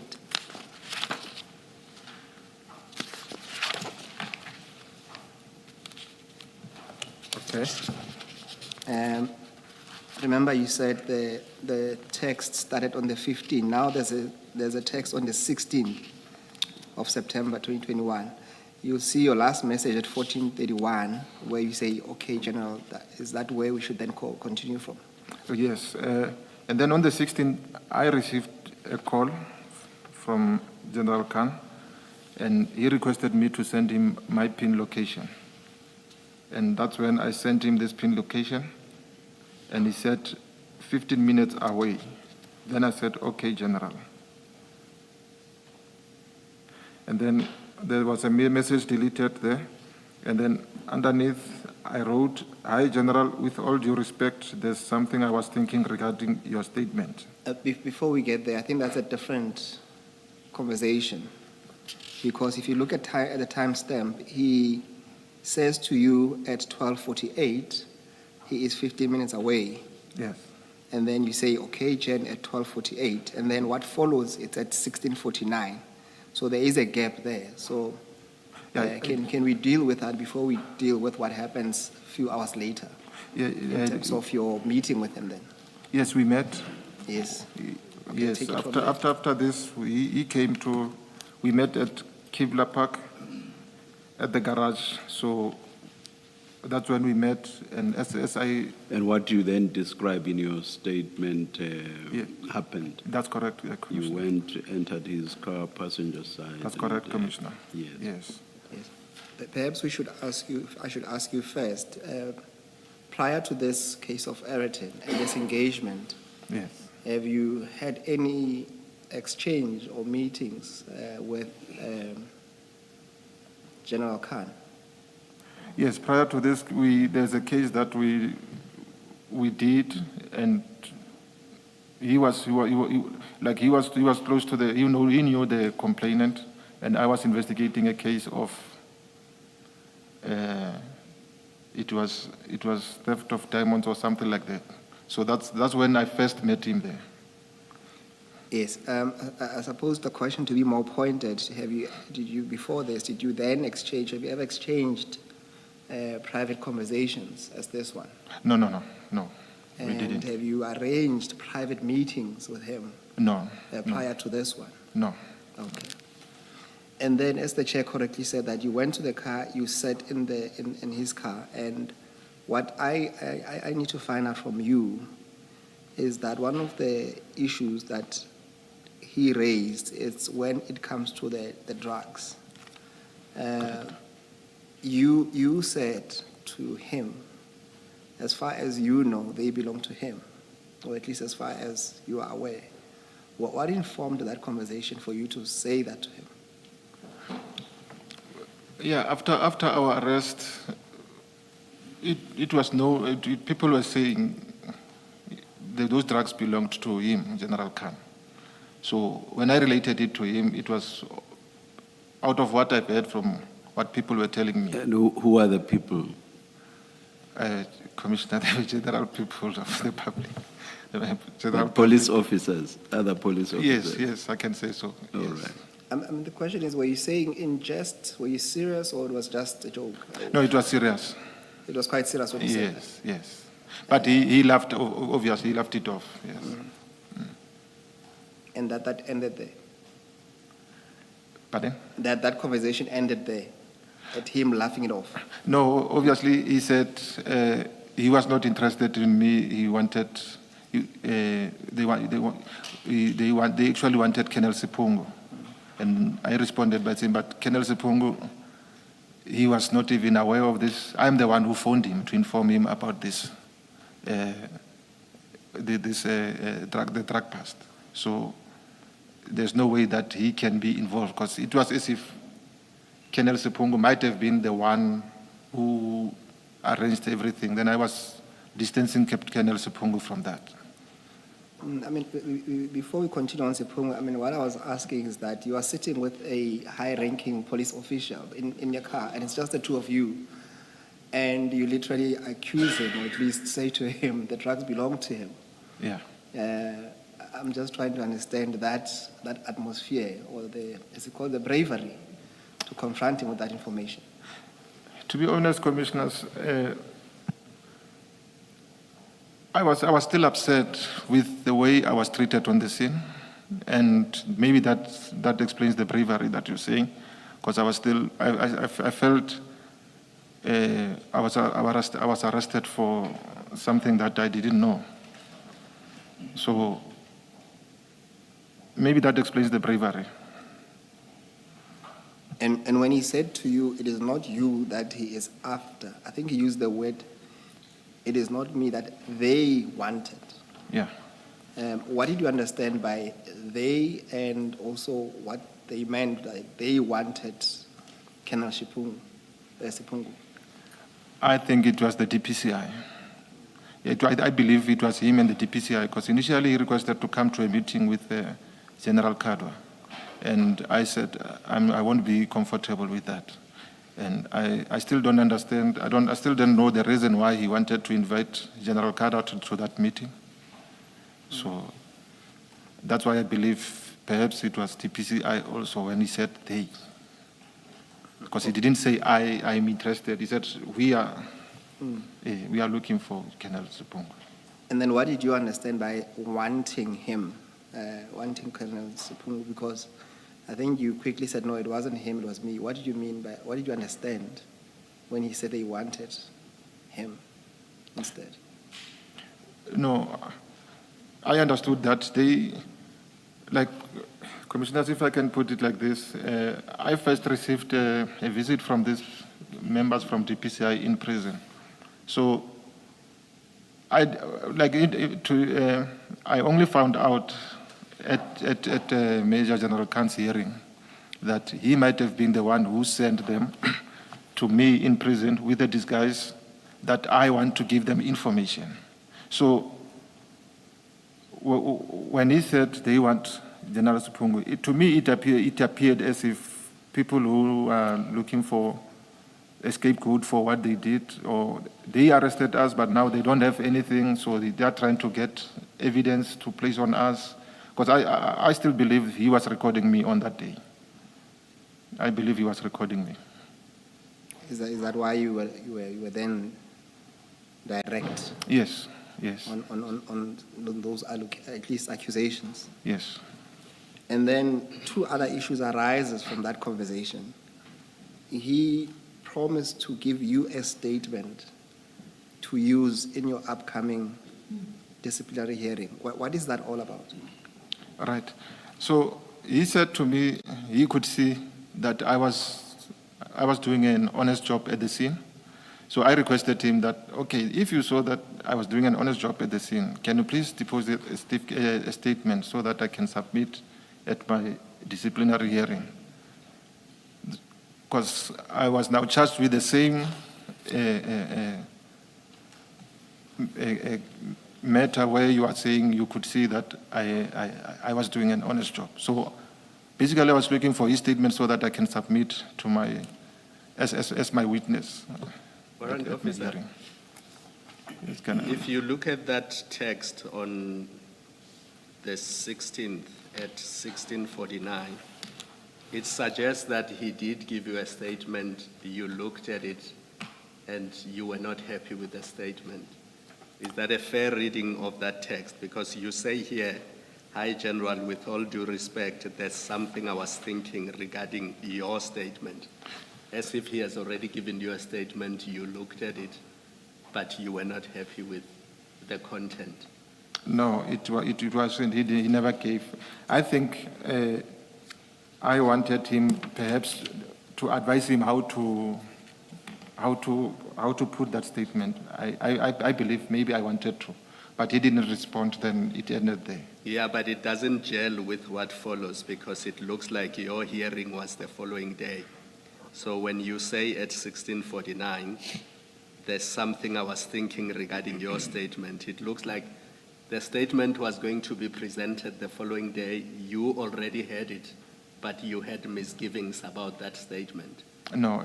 Because if you were only asking for a statement at 10 to 5, the hearing being the following day, then it just doesn't make sense. When were you going to get that statement and when was he going to prepare it? Commissioner Kumalo, I never received that statement. Maybe I was sending him a text to remind him in a way that I'm still waiting for that statement. Yeah, but that's not what the text says. Yes, the text creates the impression because you say, Hi General, with all due respect, there's something I was thinking regarding your statement. Yes. And that suggests you've already seen his statement, but you want it to be changed. No, that's not what happened. Because here you're not asking him for a statement. At least we can agree on that the text doesn't say, here is a reminder that I'm still waiting for a statement or something like that. I must say, I might have been trying to be as polite as possible, because I was on his mercy for him to submit that statement. No, Warrant Officer, it doesn't read that way to me. I understand what Commissioner Kumar is saying. And it raises concerns, I must say to you. But if I may respond to that, I didn't receive that statement. It's a fact. Thank you. Officer, why did you not want General Kadwa to be part of your meeting with? Is there any specific reason? There's no specific reason, Commissioner Baloyi. And I'd say I was not going to feel comfortable when both of them were there, because I didn't know what is it that he's looking for. He just wanted to meet me, and then he wanted to invite somebody else. And I was still confused as to what is it that he's looking for. And also with General Kadwa, I was still not okay with what I've heard he did at Boyson's Court, because he came to influence the SPP to enroll our case, where I was promised I was going to be released. So I was not feeling okay with that. Thanks, Commissioner.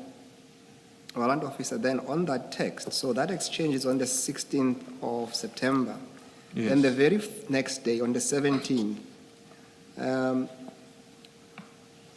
then General Khan says to you, "Good morning, good luck with your matter today." Correct? Is that correct? That's correct, yes. And keep in mind the concern that Commissioner Kumalo raised, that it seems to be that you have received a statement, and his greetings to you, it does not appear as if it's someone who still owes you something, because he's very aware that you're going for the hearing, you have agreed, and he starts the conversation at 8:28 to say to you, "Good luck with your matter." In fact, your response makes it worse, because you say, "Thanks, General." And that, I would put it to you, that it does not accord, it would not accord with someone who doesn't have a statement, because your answer would have been, I am still waiting for your statement. What's your comment, Warrant Officer? Now, my response will be on page 19, underneath that, "Thanks, General." It was can I read it? Yes. Yes, thanks. It was postponed to Monday. I mentioned your statement and I was told I should bring it on Monday if it's ready. So I'm asking if it is possible to get it before Monday, General. Yeah. Okay. Yes. So I didn't have that statement. Okay. Yeah. And then continue on the 22nd. Pardon? On the 22nd, Oh, there's okay. a chat. Thank you. Yeah, Yes. thanks. On the 22nd of September 2021, I texted, even in general, I was dismissed from the SAPS. Then it was at 2039, and then he responded, "Hi, Steve, I just got home now." It was 2248. It's 2022-48. "Sorry to hear about your dismissal." It was 2248. Then I saw the message the next morning, and then I responded, "Yes, it's difficult to take this, General, especially when I know I did nothing wrong, and perhaps your statement should have made a difference." And that's a statement you never received. I never received, yeah. And then you also then, I think you promised to assist him to arrange a meeting with the informer. Yes, yes. From your, at least from one of the two issues that you guys agreed upon. One is that he'll give you a statement, and then what became of the second agreement to say that you will make the informer available to him? No, we never took it further, and he never called me back again after this, and I never communicated with him, so he never saw the informer after this. And to date, you've never had Yes, I further to date. interaction with him Yes, in I terms don't of have. this matter, or at least the texts and calls? No, nothing. Nothing. Yes. Can I ask a question? Was this person also your informer? How would you have made him available to General Khan? I think it's Mr. Nku. Yes, I obviously I would have made arrangements with Mashaba to avail him. No, my question is, was he your informer? No, Commissioner Kumar. He was So not. how could you make an undertaking to General Khan that you will make him available if he's not your informer and you don't know if Mashaba will agree to make him available? Obviously, I was going to talk to Mashaba, and then I would have taken it from there. Yes, my point is, at the time you had not spoken to Mashaba, so you did not know that Mashaba would have been willing to make his informer available. Yes. In those circumstances, how could you promise General Khan that you will make an informer available to him? And how did you even know that this person was an informer? So I've got a couple of questions there. Having not spoken to Mashaba, Yes. how could you make a promise to General Khan that you will make the informer available to him? No, I believed if I if I speak to Mashaba, he won't have a problem to avail the informer. Did you know Mashaba before? No. But No, Commissioner, just stop there. Okay. If you did not know Mashaba before, and you did not know this informer before, how could you confidently say to General Khan, I will make this informant available to you? Commissioner, if I may explain, we went together to prison, and obviously we spoke, and we ended up understanding each other better and all that. And so when I said I'll make him available, I had an understanding that knowing Mashaba from prison, if I can talk to him, he wouldn't have a problem with him availing the informer. And you assumed that the informant would agree to speak to General Khan, Yes, that's what I assumed, yeah. but you didn't know that. Correct, Commissioner. Thanks. Why would you want to make the informer available to General Khan if in that same conversation you say to him, there's talk that these drugs are yours? How do you explain that you are aware there's that kind of talk Yes. about the general, that these are in fact his drugs? And you're not saying anything in your statement that suggests you didn't believe it. You mention it to him because it's what you have heard, and you say, this is what people are saying about Yes. you. Yes. And yet, in that same conversation, you say, I'll make the informer available to you. Can you just explain that behavior that on the face of it doesn't make sense? Okay, I did not take it. It doesn't make sense at that time because I was also desperate for that statement, and also I believed with General Khan at Crime Intelligence and the informer, then it could have somehow. I could have introduced. They could have maybe exchanged information, both of them also. So it was based on that, the exchange of information as to, because what he was interested was how did the informer know about that? Yeah, well, that's what you tell us, that he was interested how the informer knew, but you've told him in that conversation as well, or you at least have background information, that's what you convey to him, Yes. that actually they say you are involved in the dealing with drugs or the trafficking of drugs Yeah. in whatever form. That's what is being said about you. And then you say, well, I'll also I'll expose you to an informer who informs on drugs being available and being brought into the country.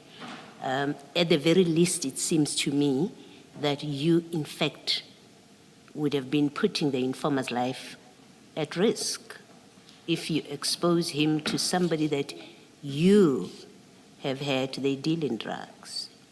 I accept that. You accept that? Yes. It seems like a very poor choice Correct, Commissioner. to have made in this case. Correct, Commissioner. I accept that. Okay, thank you. And maybe a related question I might as well ask. There was talk that these drugs belong to General Khan. And you've said to the chairperson, this is within the police. At which level? Was it just corridor gossip?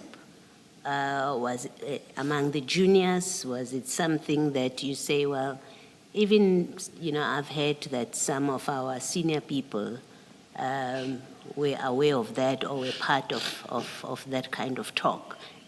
At which level was this information being shared or these discussions happening in the SAPS? It was corridor gossip, Commissioner. Casual chats, casual talks among colleagues, and yes. Yes. And when I think as I understand the evidence, there's a complaint that was laid arising from this incident or this drug bust Yes, with IPID. IPID ended up correct. being asked, and that included General Khan. Yes. And you would have, when I say you, I mean your group of Yes. arrested people would have been the ones that laid a complaint. Correct, Commissioner. That's where it flows from. Yeah. And specifically against General Khan, what was the complaint that was laid that you were asking him to be charged with or to be investigated? It would have been the defeating the ends of justice and the theft of drugs. And it didn't include that IPID should investigate the allegation that in fact he's involved with those drugs. I understood it when I say theft of drugs, it would include those allegations, yes. That he's involved. Yes, yes. This thing that you say was corridor talk. Yes, you thought. correct. But did you specifically say to IPID, I imagine IPID would have taken statements or Yes. interviewed people. Yes. Did you specifically say to IPID that there are in fact allegations that these drugs were General Khan's drugs? No, I didn't. And simply because I did not have a statement to support my accusations. Yes. I didn't have those powers. Like, if I had the statement, then the person who was telling me, then I would have perhaps pursued it further. You didn't think to mention it and leave it to IPID to investigate because you say there was corridor talk. I mean, it must have been serious enough, that talk or of such a quality that you later on do mention it to General Khan to say, this is what they say about you. So it wasn't passing comment in the SEPs. It must have been serious enough for you to mention it to him.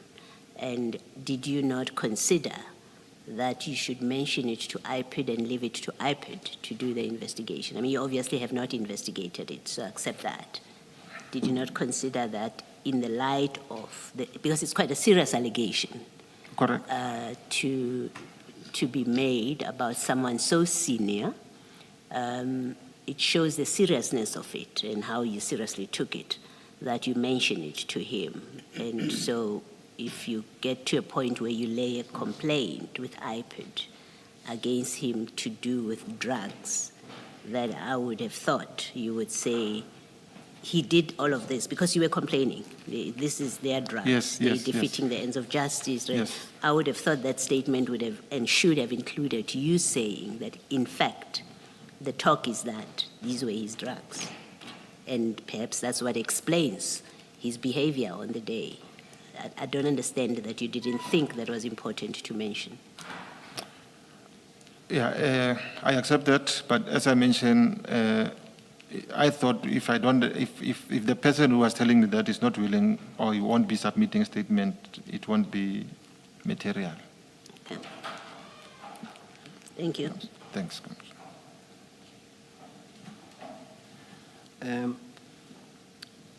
Warrant Officer, I want us to move back to the crime scene at Ayrton.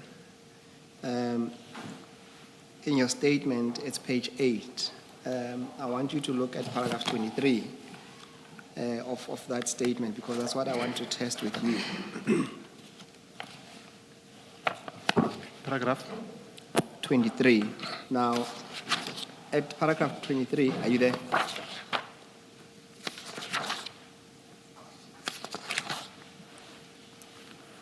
Yes. Yes. Now, this is where you say that your observation is that after the scene was handed over to you, this is what you say. At this stage, the scene was under control. The exhibits were still secured in bags in their original forms, not tampered with. The crime scene was still under investigation as witnesses were interviewed and suspects under arrest. The doc unit was summoned as well as the photographer. I want to test that statement of yours and that conclusion of yours with the with the national instruction. But before we get there, can you accept for a moment that you cannot seriously confirm that the drugs were in their original forms and not tampered with, because you wouldn't know that?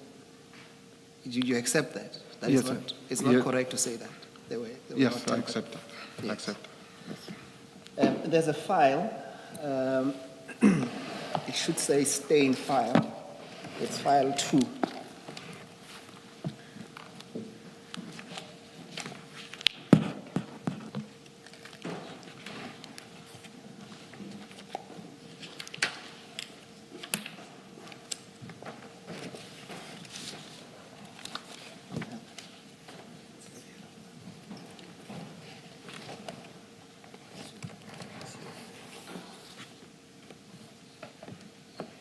CJC what? It should be CJC 209. 209. 219, in fact. 219, Yes. sorry.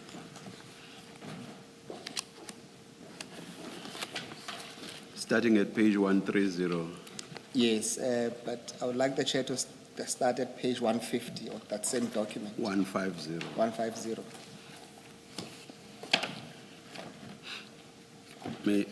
Perhaps before you start with this, may I just ask one or two questions? Warrant Officer, may I take you to paragraph 24 of your statement at page 8? I'm there, Commissioner. Yes, there you say, that's at the end of the third line. You say, I can also confirm that the scene was, and I lay emphasis in what follows, handled in line with the SAPS National Instruction 1 of 2015. We have the testimony of Warrant Officer Mohana, Yes, who Commissioner. said the opposite. That is, everything that they could have done wrong, they did wrong. It was a mess, a complete mess in terms of handling a crime scene. There was even a report given by, what was the word used? There was an adjective used. It was a stuff up, something like that. Yeah. And when we put questions to him, if he accepted that that was indeed so, he accepted all of those. And when I engaged him in the morning yesterday, he even accepted that both he and Chief, yes, were open quote, clueless, close quote. How can you say what you are saying here? Commissioner, I have to concede that it's wrong. The scene was not in line with the National Instruction 1 of 2015. And I perhaps was mentioning about this, like mentioning the scene after my arrival. No, that cannot be. That's about the scene as it should have been. Yes. You cannot focus on what you found. But anyway, there are problems even with regard to what you say, that is, which is what you found. Yeah. So your statement is totally untrue, correct? Correct. Why did you make that untruthful statement? As I mentioned, Were you protecting your colleague, Warrant Officer Mohana? No, Commissioner. Why did you make the untruthful statement? Hence, I'm saying it was, to me, it was understood that after my arrival, finding those things there. But I take the Commissioner's point that the scene should have started first. Yes, maybe let me test you on what you say. That is, you were speaking to what you found. What do you mean by that exactly? Speaking to the exhibits themselves. And when you say the scene was in accordance with National Instruction 1 of 2015 with regard to what you found there, what do you mean by that? I'm referring to the exhibits, Commissioner. What do you mean by that? Like, that's what the evidence leader was asking above when I said the evidence, the exhibits were still secured in bags. So what you found, go to page 109 of, same file. Go to page 109.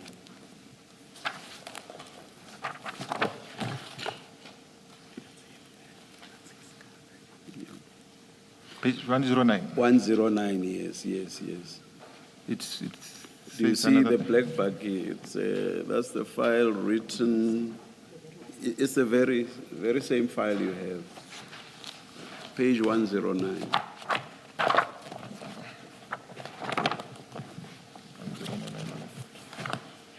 Oh, this one. Please project 109. Thanks.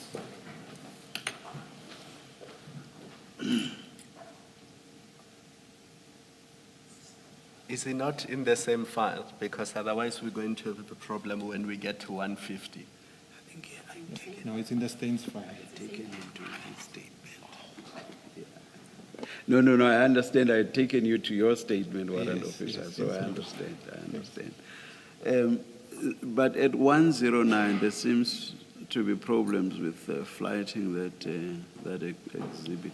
Anyway, at 109, what you see there is the black buggy, an official vehicle used by warrant officer Mohana, correct? Correct. Yes. And we have there those black bags that are lumped at the back of that buggy. And we do see the red car somewhere in front on the right-hand side. That's your car, correct? Correct, Commissioner. So you have arrived, you are at the scene. So this is how you found these exhibits, whatever the content was, correct? Correct, Commissioner. And based on what we see there, why is it that you say that the scene, open quote, was handled in line with the SAPS National Instruction 1 of 2015, close quote? Why do you say that, based on what we see here? Yes. Commissioners, as I just explained, I might have been wrong in referring it to the national instruction, and my concentration was on the exhibits, the security, like they were not stolen, and they were still. How do you know that? How did you know that? How do you know that? How did you then, and how do you now know that they had not been stolen? You just find them lumped there, and there's nothing beyond that that you know personally.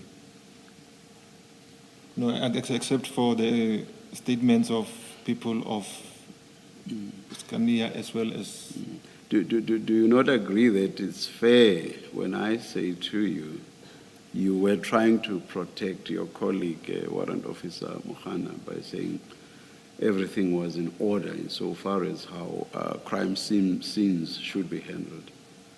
That's fair. That seems fair to me under the circumstances. Because one, you tell an untruth, and two, you then attempt to get out of that by saying, no, I was concentrating on what I found.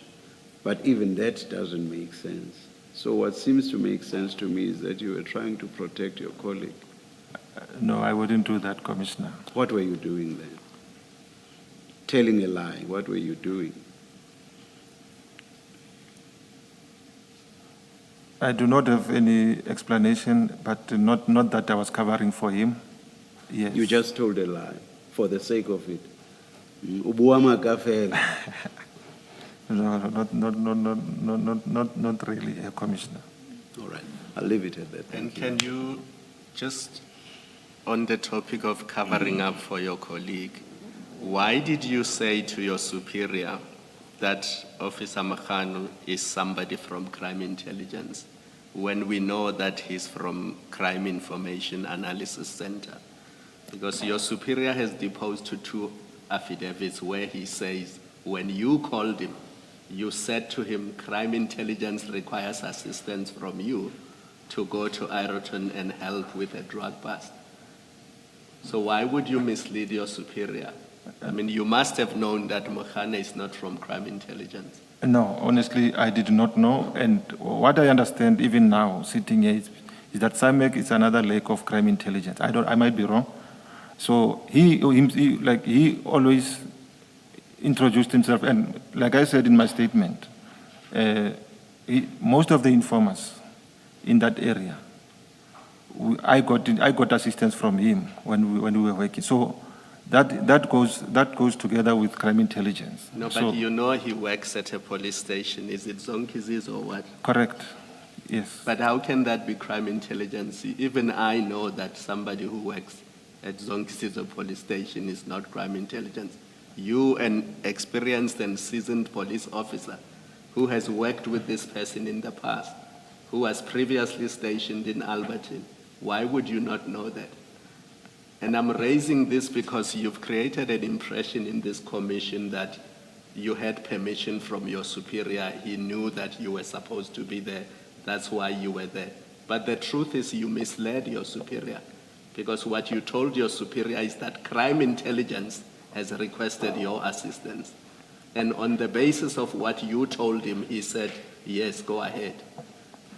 But what you told him was not true.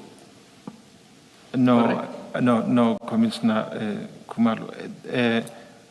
From what I understand, Warrant Officer Mokhana, he works in, SIMEC is another department in crime intelligence. So that's why I said he's from crime intelligence. And like I'm explaining, he's been giving information for, and people who are working with informers are from crime intelligence. No, Maybe everybody works with informers. I mean, even somebody from a local police station has informers. If you had said to your superior,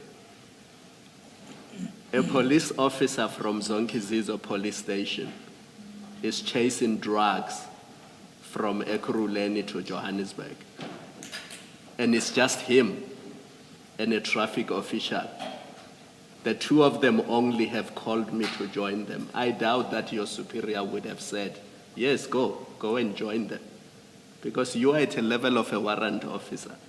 The only reason your superior allowed you to go there is because you told him that crime intelligence, I mean, he's specific in both his affidavits. He says you told him that crime intelligence asked for your assistance. And it was on that basis that he gave you the go-ahead. Hence, I say you misled your superior. And it was on the basis of the information you gave him, which was misleading, that he allowed you to participate in this bust. No, I would disagree with Commissioner. Is your superior lying when he says you told him that crime intelligence asked for your assistance? No, I told him that. You told him that? Yes. And that is not true. Crime intelligence did not ask for your assistance. But Warrant Officer Mokhana, although he said SIMEC is under crime intelligence. So why did you not say to him, somebody in SIMEC at Zonkizizo police station is following a truck from Durban, and only him and a traffic officer are chasing it all the way to Ireton, and I'm joining only the two of them? Honestly, I did not know about SIMEC up until our arrest, because to me, he works at crime intelligence. I'm not familiar with what is happening in Zonkizizo. He's working at crime intelligence. Whether SIMEC or what, he's at crime intelligence. All right, let me leave it there. Thank you. Can I just go back to your discussion with the chairperson about paragraph 24 of your statement, where you say, your explanation of that paragraph, of what you say there, is that you were explaining, you are speaking to after you arrived there, what happened after you arrived. You have your statement there, paragraph 24. I'm still checking it. Page 24. Page 8, that's in your statement. Oh, okay. Page 8. I'm there, Commissioner. Yes. So the answer that you give to the chairperson cannot be correct, because you open that paragraph by saying primary responsibility of the first responding officer So you're not the first responding officer. Mahane is the first responding officer. And then you say all of that was done. After saying, because that opening paragraph is about the responsibilities of the responding officer. That's what they must do. They must take control and secure the crime scene. To ensure integrity and originality, that whole list is what the first responder must do. Correct. Now, you say, if without your explanation, reading this paragraph, you are saying that's what Mahane did. That's what that paragraph conveys. And so your answer to the chairperson that you're speaking only to the period after you arrived cannot be correct, cannot be the truth, in fact. The truth is you are conveying what Mahane did on that scene, and that is false, because he did not do any of that. And you had no way of knowing what he did when he got onto the scene. Correct, Commissioner. Yes, so it is false, firstly, what you represent in that whole paragraph. Correct. Two, even if one were to entertain your explanation, which is you're speaking about after you arrived, you did not do any of that. You did not ensure the integrity and originality of evidence and exhibits. You found them on the van and you did nothing about them. Correct, Commissioner. Right? You Yes. didn't ask why, at least in your statement, you don't say, I asked why are they on the van? Where were they? You don't say that in the statement, but importantly, you didn't do B, right? Correct, Commissioner. Investigate and process the crime scene thoroughly and undisturbed. The scene was already disturbed, so you're misleading when you say that's what happened. The first responder investigated and processed the crime scene thoroughly and undisturbed.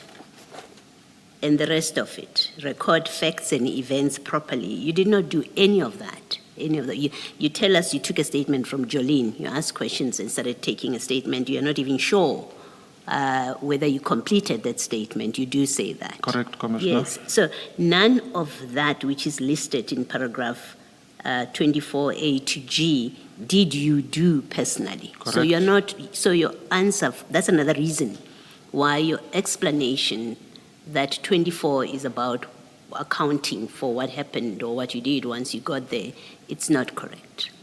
I agree. It's a false representation of what happened. I agree. And it still raises the question, why would you mislead about something like this? And leads to, until you give a proper explanation, it leads reasonably to the conclusion that, well, you were trying to cover up. For Mahane, whatever you knew about what he did, you were covering up for him. Do you want to comment? I agree with Commissioner Baloyi with all the points, but I'm honestly saying cover up. It was not in my mind when I wrote this. Thank you. Thanks, Commissioner.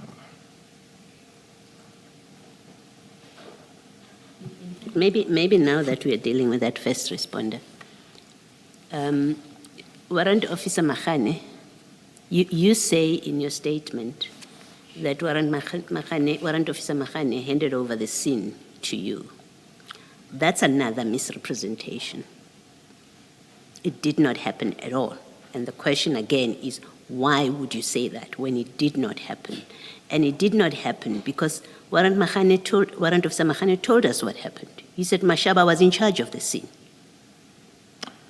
And we had a lengthy discussion with him about that, and he accepted that. He said Mashaba was the person responsible. And Mahane was asked the question, you were the first responder, you're SAPS, and you have a national instruction that tells you what do you do as SAPS when you arrive there. And he said, I accept. I didn't do what I should have done. Mashaba was in charge of the scene. He could not have handed up the scene to you. For that reason, again, that's a false misrepresentation. By you, or, and most unlikely, by Mahane when he says Mashaba was in charge of the scene.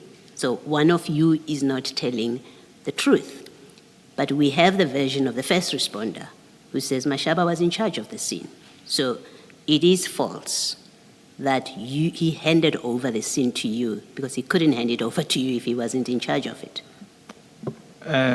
Commissioner, I hear what, and I agree with what you're saying. That's what he said, but the scene was handed to me by Mohana as the one who phoned me to come to the scene. As to why he denied being in charge of the scene, I don't know. Yes, he called you to the scene. There's no question about that. He called you, and you tell us in a statement that he said, I want backup. Nowhere in your statement do you say to us, he called me and said, I want you to come and take control of the scene. You say, he's called and he said he wants backup. Now you are at the scene, and you say he handed the scene over to you. And all I'm putting to you is, he couldn't, if on his own version, he was not in charge of that scene, then he had no scene to hand over to you. He couldn't hand over to you. And either you or him are lying to the commission. Can you please indulge me on the same topic? You said somewhere in your statement that in terms of the regulations, and you say this in the context of you lodging a complaint against the IPID officers and General Khan, those who came after you. And you say, regardless of the rank, if you arrive at a scene and you find a police officer there, you don't just give them instructions, you don't just take over from them. Is that correct? Correct. I'm not misrepresenting what you said. And you say because they did that while you were already there, they acted improperly and they defeated the ends of justice. Correct, Commissioner. But my difficulty with that is that when you arrived at the scene, the sub's vehicle that we see on page 109 of the Stain exhibits was already there, and there were already 2 uniformed police officers in a police vehicle who were there. And yet you did exactly the same thing. You bypassed them and purported to take over the scene. Isn't that unprocedural because you found them there? You should have let them tell you what is going on, what they found when they got there, and they are the ones who would have then handed over to you if they saw fit to do so. Isn't that correct? No, Commissioner. What happened is the first member on the scene, we agree it was Mohana, SAPS member, it was Mohana. So if it was supposed to be the Boyden's members to hand over the scene to me, it would have been Mohana handed over the scene to them and then to me. So hence I'm saying... Were you not listening to Commissioner Baloyi when she says, Mohana has already said it was not his scene, it was Mashaba's scene. So if anybody needed to hand over, then it would be Mashaba. But because Mashaba, the prescripts of SAPS don't apply to him, the officers who were there, who were in uniform, who were responding to a complaint that both Mashaba and Mohana are criminals who are impersonating police officers and they are trying to hijack a Scania truck. SAPS officers went there to prevent that. When you arrive there, you find a police van with SAPS officers presumably in uniform. They don't hand over to you what they are investigating because they are there investigating a hijacking attempt of a truck. Correct. Right? Correct, yes. Now, as far as they are concerned, that's the scene, the hijacking of a truck. And the suspects are Mohane and Mashaba. But when you get there, you bypass those police officers and you start doing whatever it is that you were doing. It's not clear because you did nothing to the exhibits that were in the back of the bakkie. You did not touch them, you did not secure them, you did nothing to them. So it's not clear exactly what you did when you got there, other than these seals that you handled improperly, as it appears. So even on your version, it seems that you did not comply with the prescripts as you have explained them. If I may answer, Commissioner, yes, the 2 Boyden police attended the scene on the basis of truck hijacking, but Exactly. it ended up, it's not a truck hijacking, it's the scene of Mashaba and Mohana of possession of drugs. It's no more their mandate that they came for. It is the other way around. And according to you, the scene was not the Baki, the scene was the entire area. Yes, I'll take Did that. you cordon off the 7 Series BMW that was parked nearby? Did you search it to look for exhibits, including this 60,000 rands that was found inside No, of it? to be honest, Commissioner Kumalo, that car, I was not even, because it was standing there, I did not even know, like, as I said in my statement, the first time I saw the driver was when we were in the back of the buggy, because I was concentrating on what I was doing. So which scene did you secure then, according to you? Where the drugs were, as I mentioned on that tape, when they were, because that's where my scene was, where I was concentrating. And how did you know it was drugs? Because you did not open the bags and look inside. How did you know it was drugs? The smell. What? With the smell. Smell of what? Of cocaine. You could smell cocaine? Yes. And you could tell that it was cocaine? It was suspected cocaine, yes. Is that why you arrested the 3 people? Correct. But they were not arrested by me physically. You said you gave somebody the tape to handcuff them. Yeah, it was Captain Midupi. Actually, he's the one on page 109 of Stain's bundle. But Yes. you gave, what did you call it, the tape that you said? The cable ties. Cable ties. Yes, Commissioner. You gave the instruction that they should be arrested. Yes. And why? Why did you give instructions that these 3 people should be arrested? For possession of drugs. But how do you know they possess drugs? Because you arrived there and you found drugs in the back of the buggy. How do you know that these 3 people possess drugs? Because the statement, Commissioner, were that those drugs are from the truck that he was driving. Yes, but you're not arresting the driver, you're arresting 3 people. So why were you arresting the other 2 people? No. As I explained in my statement, the person that I requested Captain Midupi to cuff, it was the driver. Yes. And I was busy taking a statement on the second person. So the decision whether to arrest or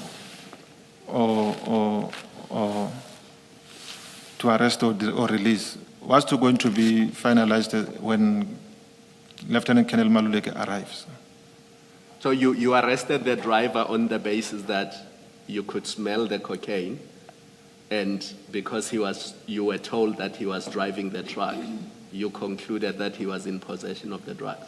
Correct. And you gave an instruction that he should be arrested. Not per se, Commissioner Kumalo. When I arrived at the scene, he was arrested, right? And no, you said you gave instructions that he should be cuffed with the... Yes, Yes. I'm coming there. Yes. So while the scene was chaos, he was now standing on the other side. Then I went to fetch him and handed over to him, to Captain Midupi to cuff with the cable ties. Okay. Early today, you mentioned what your experience with narcotics or drugs is. Do you remember? You were being questioned by Mr. Musigiri. Correct, Commissioner. Yes. And my sense was that you don't have much experience. Am I correct? Correct, Commissioner. And I think you said the largest consignment you would have been involved in was something like 5 kg. Correct, Commissioner. And 5 kg of what? I think it was cat. Cat. Cat, yes. Oh, all right. Yes, And not cocaine, obviously. correct. Now, I'm interested to know how you would have smelt the cocaine. No, with the smell that was coming from the back, obviously, one could smell that it would be. Although I did not know if it's a cocaine or it was. Do you know how cocaine smells? Right now, I know how it smells. At the time, did you know how cocaine smelled? Hence, I was saying, Commissioner, I did not know. You did not know. Yes, what kind of a drug But it in was. response to Commissioner Kumalo, is that not the impression you gave, that is, you could smell the cocaine? Yes, I should have said I should smell suspected drugs or I said suspected cocaine, if I remember well. Meaning you smelled cocaine. That's what you meant in response to Commissioner Kumalo. Yes. So that was untrue. No, it is. Because you've just said now, at the time, you did not know how cocaine smells. So it was untrue to respond to Commissioner Kumalo that you could smell the cocaine because at the time you did not know how it smells. But there was a smell coming out of the bags, Commissioner. We're talking about cocaine. Oh, you okay. say you did not know at the time how What is cocaine smells. Yes, I agree, Commissioner. But in response to his question, you said you could smell the cocaine. So I'm saying if you did not know how cocaine smelled, you could not, or it would be untrue to have responded to Commissioner Kumalo by saying you smelt the cocaine. That was untrue, correct? Correct, Commissioner. You've told quite a number of untruths when all three of us are engaging you on a number of issues. Do you want to explain why you've told that many untruths, Warrant Officer?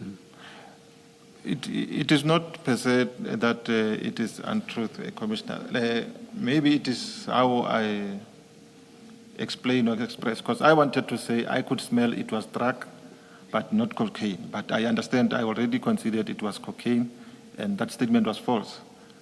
So I do not have any. It's untrue, so you cannot change that, and you've basically accepted that it was untrue, so you cannot make it true. You've already accepted it was untrue. So I don't understand what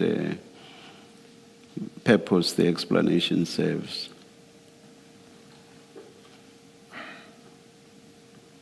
Do you think it serves any explanation? I suppose so, Commissioner. Thank you. Warrant Officer, you are at the National Investigation Unit. Correct, Commissioner. That's what you say. Yes. Is that the same thing that is commonly referred to as NIU? There is something called NIU, and Correct. I think here in your when you first explain, the acronym you give though is NINU. Yeah, that's a correct one, NINU. It's the same unit that is normally referred to as just NIU, or there's another unit called NIU? There's another unit of investigation, NINU. Okay, which is where you are. That's correct, Commissioner. And then NIU? NIU is another unit of the intervention unit. Yes. Yes. Okay, so it's a different unit. It's a different unit, Commissioner. Okay. Now in paragraph 2.5, you set out of your statement, you set out your duties in the NINU. Correct, Commissioner. That's still correct. That's what that unit does. Yes, that's correct, Commissioner. Okay. It's blue light robberies, airport following robberies, head office inquiry files, and high-profile cases as determined by the Minister of Police, Deputy Minister of Police, National Commissioner, Deputy National Commissioner, Divisional Commissioner, and political leaders. So you've told us what that unit does. Correct, Commissioner. The request from Mr. Makhane is not one of those. Correct, Commissioner. Okay. How do you get involved with it? You are in Pretoria. I think you're based in Pretoria. Yes, I'm based there. You get called out to the East Rand by a station-based person who is in fact an office-bound person. He's not a detective. He's accepted. He's told us that. He's accepted that. You get called out to come to this operation on something that is not any one of what you say is the functions of your unit. Can you explain why you get involved with it? It's far from you jurisdictionally even. It's far from you, and you go and get involved with it. From someone who is not a detective, for that matter. Okay, I'll start with the jurisdiction part. I'm working nationally, hence in May of that same year, I was in Richards Bay, Emangu. I forgot that circuit court, the High Court, where we were dealing with another matter there. Okay, so we work nationally. So, and then the issue of involving myself, I first requested permission from Colonel Sipungu, and had he said, no, don't go, I wouldn't have. Yeah, well, it's another question why he said you can go. Don't concern yourself with his reasons for giving you permission to go. I'm having the discussion with you that you get a call from someone whose job is he's office bound. You say he's crime intelligence. Well, we know he doesn't do this job. He told us that his job is administrative. He's in the office. Even his superior said that about him. You get a call from that person, and then it doesn't fall in any one of these. It's not blue light robberies. It's not airport following robberies. It's not a head office inquiry file or high profile case, as you've described. And so I'm asking you to explain your decision to become involved with something like that, which is so out of your functions or the functions of your unit as you describe them. Commissioner, I got permission. I got involved by requesting first permission to attend. Yes. Yes. Okay. What, I could ask you, and maybe your answer is as good as it will ever be, that why did you ask for permission about something that has nothing to do with you? That's really my question. Why did you decide to become involved with it? You could have said to Mahane, look, I can't help you. Go find somebody else or refer him to people that you know in your unit deal with these kind of things. Or the right DPCI, SANEP, the ones that I think you say you referred him to, you call SANEP eventually. You don't do that. Yeah, the reason is the information was supposed to be attended to. So maybe the delay in attending to that the drugs would have disappeared. No, he didn't say to you the drugs are going to disappear. He said, we have information. Come meet me in Alberton. We have information. And then you say, yes, once you've identified positively, come back to me. So don't do maybe the drugs would have disappeared. He never said that to you. Yes. And you never said to us there was urgency. In fact, I want to suggest to you that forget any explanation that seeks to suggest there was urgency to this. There wasn't. Mahane and Mashaba had it under control. They followed the truck. They went to the depot. They followed the truck. They got to Scania. They reported themselves. The bakkie went in. So there was no agency that required your involvement. So don't let that enter my conversation with you. My question still is, this has nothing to do with your functions. All there is a connection. You and Mahane are friends. You've worked together before. You've told us that, and he continues to give you information. That's the only connection. He calls you about something that has absolutely nothing to do with your unit and with your duties in particular. Why do you not say to him, find somebody else? You choose, I'll get involved. Especially something that you know nothing about. You've never done drug busts. You've told us about 5 kilogram. You think it was cat. You've never done a truck is coming, it has drugs, we have information. Why do you choose to be involved with this? And the question is asked because the circumstances of this operation, including the involvement of Mr. Mahane, of Warrant Officer Mahane, is deeply suspicious. That's why the question to you.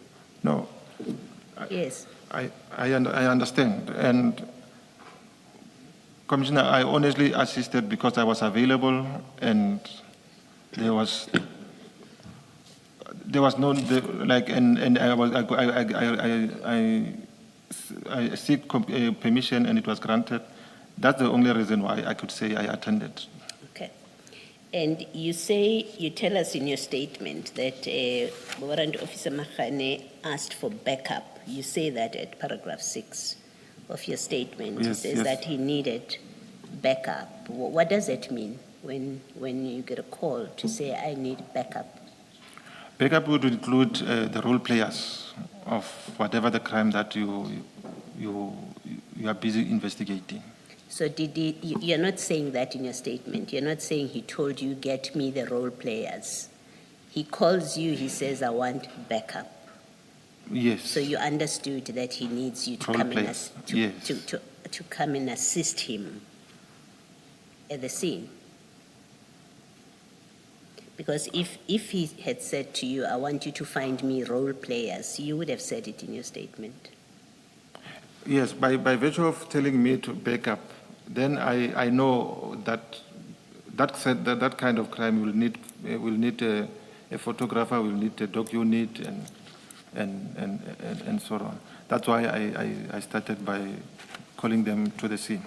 Okay. And you do that without knowing whether he has called those people, because you don't tell us in your statement that he said to you, I want backup, which means I need you to call people.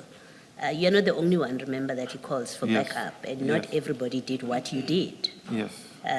You become very busy from the outset. You start calling people to come to the scene when all he has said to you is, I want backup, which brings me to the question of what in fact did he say to you that makes you so active to now start calling people and gathering people to go to the scene? There's a paragraph where I mentioned that he told me that he's been trying to get other people who are out of the province or others whose phones are off. Although I didn't write it in the statement that he said he phoned, because he told me about Doc Unit as well. He phoned Maja and he couldn't come and assist. So I included it in that statement that I made, that he wanted me to call. He told me that he was calling other people, but who are not available and all that. Have you ever had to organize? I understood your evidence earlier that you've never had to organize or manage a scene. You've never had to do that. The drug scene of this magnitude, yes. Did a drug scene? Have Yes. I understood you correctly? Yes, correct. And I may have, you can correct me, I understood it to be so you don't have experience in crime scene management. I'd say I have experience in crime scene management, particularly. Because you have managed a scene before. Correct. Okay, Correct. just not drugs. Yes, Commissioner. Just not drugs. Yes, Commissioner. Okay. So when you, without experience, when you get that kind of call and you understand backup to mean he needs the different role players, why do you not call the people that have experience in that? Instead of calling everyone else that you've called, why do you not, the first call make, why don't you call SANEP, which you do much later? Yes. Why do you not call LCRC, which you do? You tell us once you're at the scene, you do that. Yeah. Why are you calling all these other people? I have a long list of the people that you have called along the way. And the question is, why are you not calling SANEP? You know there are people who have experience in matters like this. No, Commissioner, as I said, the first call I made, it was to Captain Midupi. Captain Midupi is my immediate commander, and he also came to the scene. And then... You were calling him to say what to him? I thought you called him to get permission to go. No, Captain Midupi, he came to assist at the crime scene. Okay. Yes. Colonel Sepungu is the one that gave permission. Oh, yes. Yes. So after Captain Midupi, I phoned the doc unit. And then they are the ones that told me that a Lieutenant Colonel of SANEP has the similar inquiry. So I did not need to call other people because I believe that when he comes, he'll take over the scene. Yes. Okay. And just to be sure, did Warrant Officer Mahane ask you specifically to organize role players for him?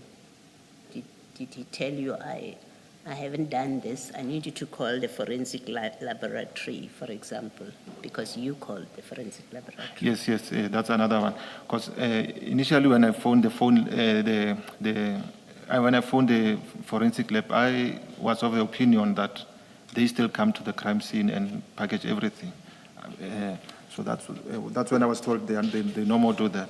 So when he phoned me to say he wants backup, so I understood it. He wants me to arrange every role player for that scene. Okay, thank you. Thanks, Commissioner. Thank you, Chair. Warrant Officer, I think I had referred you to the National Instruction 1 of 2015. Can we start at page 150?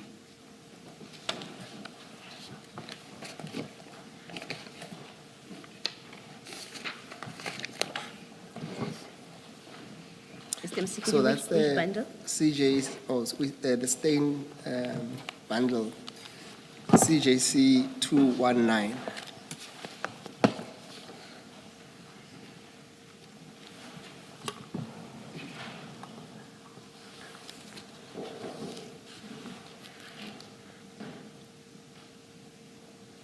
So you will see the warrant officer that on that page there is a summary of the crime scene process, and it says that crime scenes can broadly be divided into the following phases, and it lists about, let's go through them in fact, because it actually tells you where to find them. So the first phase will be the reporting, and then the activation, the responding, controlling, the handover, the planning, the investigating and processing, debriefing, restoring, releasing, and the last one will be evaluation. And in this case, because you had at least testified that you were involved at the handover, I want us to go and look at the handover phase as to what that entails, as you at least allege in your statement. That will appear on page 140, so you have to go about 10 pages back.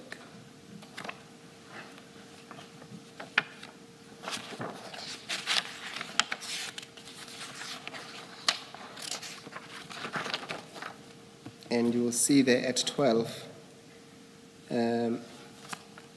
it deals with the handover. The first phase would have been dealt with by Warrant Officer Mahane yesterday. And then this is under continuity of control. It says the first responder must remain in control of the crime scene until he or she hands the cordoned area over to the crime scene commander, and hence the activities beyond the outer cordon off to the CCC or the CJOC. You accept that, at least on your version, then you would have at least tried to fit yourself as the crime scene commander if we accept for a moment that Warrant Officer Mahane handed the scene to you. You accept that? Yes, Commissioner. Yes. Now, the following page, at 3, it deals with the designation of the crime scene commander. It says that the dispatcher must, depending on the information obtained, identify the appropriate investigating unit in accordance with the contingency plan and report the incident to the relevant duty officer of the unit. We are on 3, Asia. Yes. And I put it to you that you did not do that. You did not identify the investigating unit in accordance with the contingency plan. Where are you reading? Sorry, Commissioner. if you go to, are you on page 141? Yes. If you go to 3, 3, yes. 3A, it says that the designation of the crime scene commander, we have established that on your version, that should be you. Then it says that the dispatcher, depending on the information obtained, identify the appropriate investigating unit in accordance with the contingency plan and report the incident to the relevant duty officer of that unit. None of that happened. Do you accept that at least? Because there was no report, there was no plan No, in action. Okay, sorry about that. I'm still trying to digest this because the dispatcher, these are the roles of the dispatcher. Do you see that it says designation of the crime scene commander? Yes. Yes. No. Perhaps let me help you. We'll come back to that. Yeah. Go to number 5. Okay.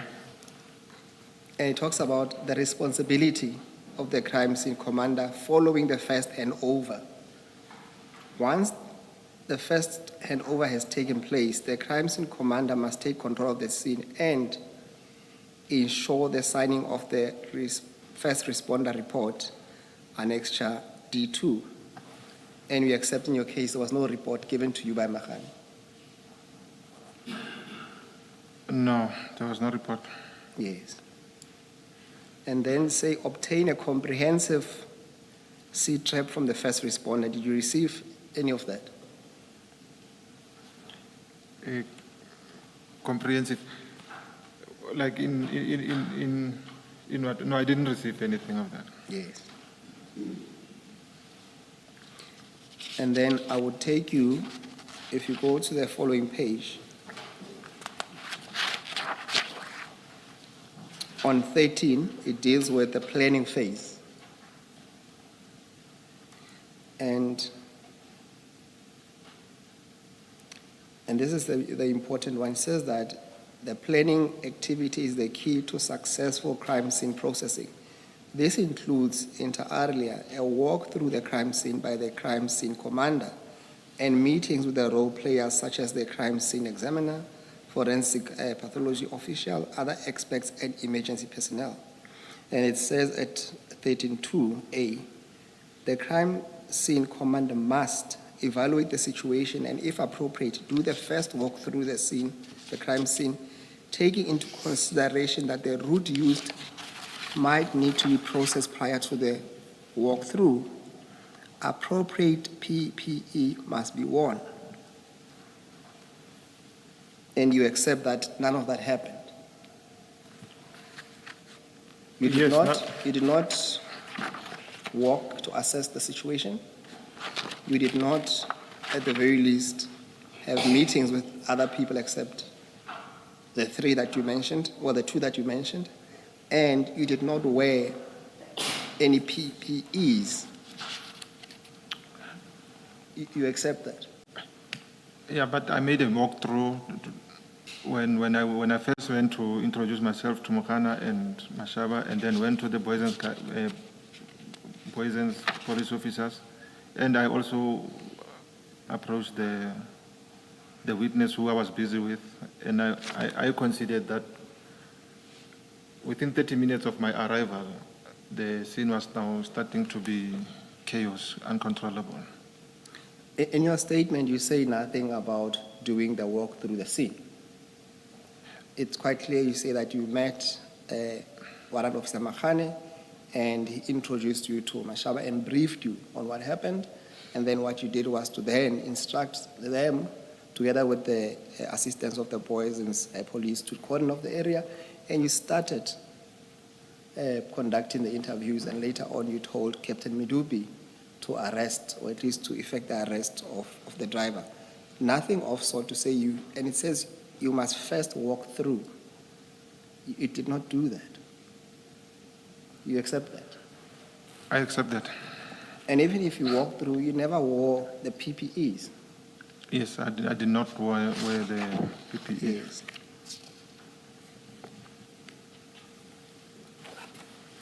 And for the purpose of this conversation, I think they're quite, the rest of the requirements are quite obvious and apparent that they were not met. What I want to read to you, it's at least on E, it says you must keep the crime scene, well, when I say you as the commander, the crime scene commander, you must keep a crime scene report updated. And you never said that. You never attempted to keep a report. All you did was to rush to start taking statements. What's your comment? Commissioners, if I may say, yes, that's true what happened. But when you get to the crime scene, this administration is difficult to go through it, like to complete it. When you are at the scene, you are concentrating on statements, exhibits, and whatever it is. So I accept. I did not complete that thing, but it was because of I was. Are you suggesting, warrant officer, that compliance with this instruction is optional? No, I'm not saying optional, Commissioner. Yeah. However, in a normal day-to-day working, it is difficult. I'm not saying it's optional. It is a mandate. So when you find it difficult, you may choose not to comply with it. No, you don't. No. Please make me understand. No, you have to still do it with difficulty, yes. Thank you. Please continue, Mr. Just Msigiri. out of interest, how many bags were in the back of the van, the black bakkie? 23, Commissioner. 23. And what was inside? Did you count? Did you check what was inside? Inside the bags themselves? When I arrived, or as we were arrested? At any stage before you were arrested? Because you say your responsibility was to look after the exhibits. You didn't have time to do the walkthrough. So I'm just testing with you whether you actually looked after the exhibits and you checked that they were secure. Yes, I checked on the exhibits, and What did you check? that they were still the way they were when I arrived on the scene. So you found the bags in the back of the bakkie and you were satisfied that they were still in the back of the bakkie? Yes, That's how- all you did? Yes. The primary scene, did you know where it was? The primary crime scene? Yes, at the back of the trailer, yes. Did you check that? It was now impossible because the truck was now reversed to the loading bay, Commissioner. Okay. Thank you. Warrant officer, I think the point I was trying to at least converse with you, it's simply that you were not the appropriate person to deal with the situation, and you were not equipped in terms of your experience and knowledge of what you were required to do, even if you were to accept that you attempted to act as a crime scene commander. Do you accept that? I accept, basically because I wanted to, like, I believed I was securing the scene up until the relevant people arrived. So I was doing that to the best of my ability. Yes, we've established that, but that does not accord. Pardon? That does not accord with what is required of a crime scene Yes. commander. Yes, correct. Yes.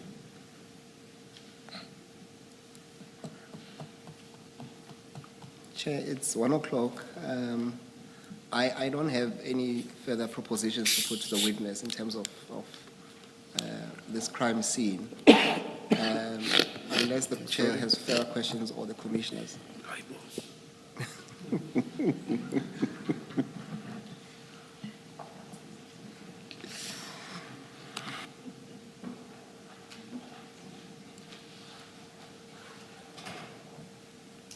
Let's adjourn and resume at 2 p.m.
I will not look to you, Mr. Musigiri, but to my colleagues.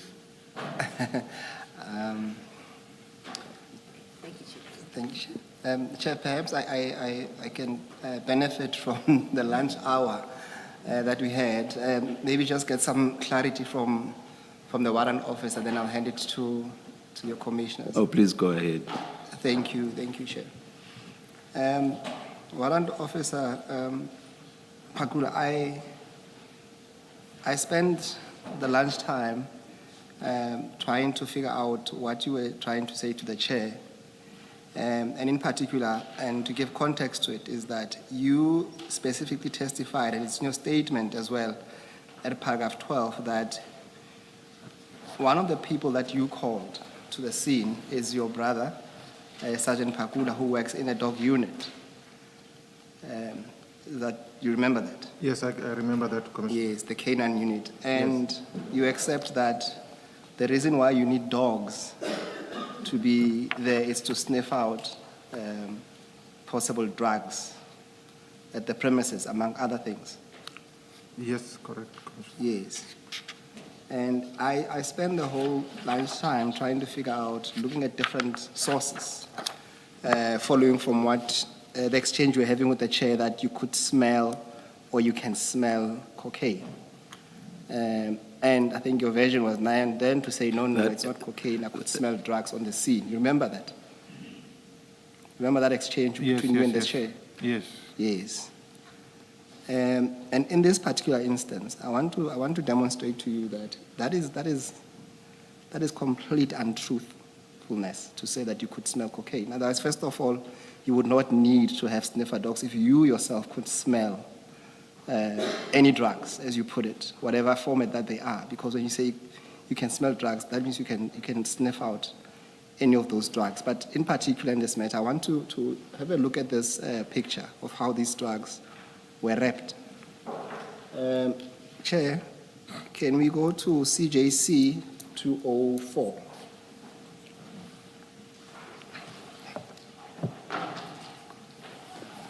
CJC 204. 204. Yes.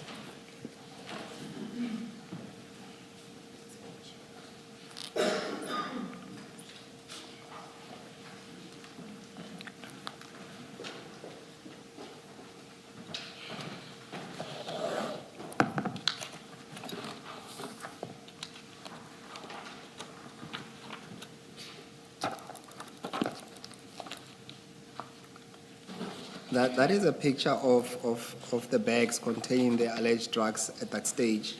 And if you go further down,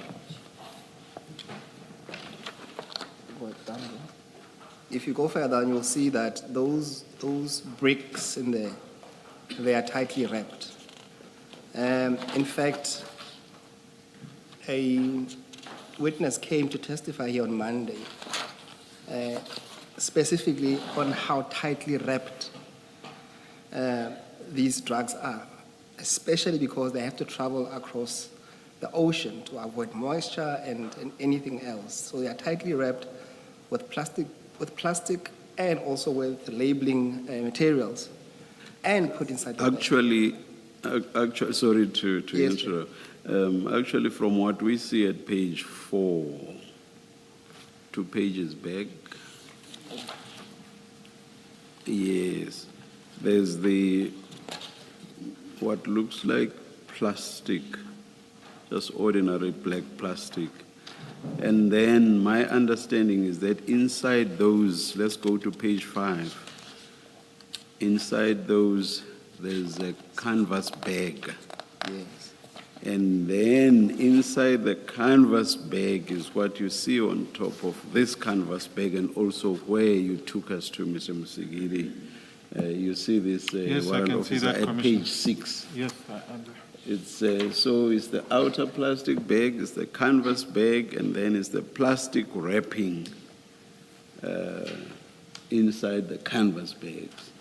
yes, Commissioner. Yeah, you may continue with your point, Mr. Musigiri. Yes, thank you, Chair. And the point I'm putting to you is that not only were you untruthful to the Chair when you say you could smell cocaine, but I'm putting it to you, given how they are wrapped, given the research that I've conducted over the lunchtime, You cannot smell, you could not have possibly smelled any drugs under those circumstances. So your version that you could smell the drugs, it's completely false. What do you say? I disagree with you, Commissioner. That's how, there was one bag, I'll look at the pictures that was opened. In one of the pictures, it shows the bag that was open. So from then, that's when you can see that. Maybe let's then explore this. Did you go there with your nose smelling each and every bag? Or how did the smelling happen? No, I can't go.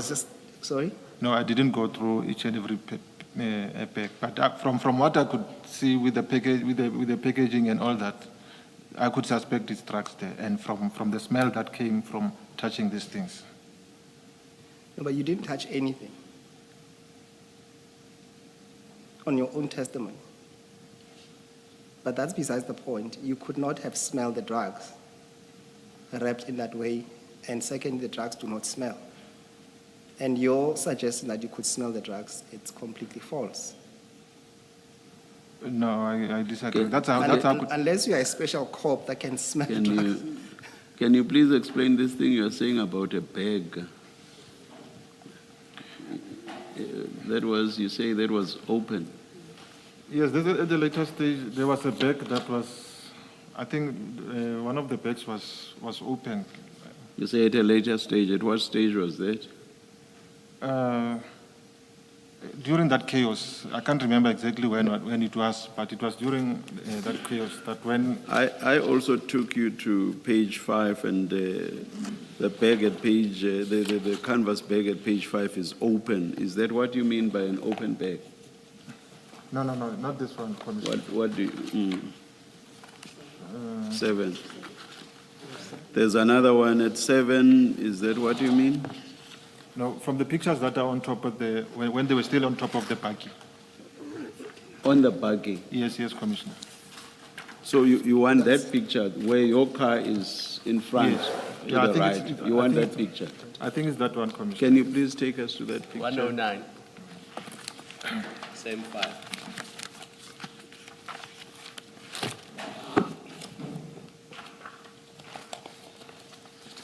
Yes, please show us the open bag.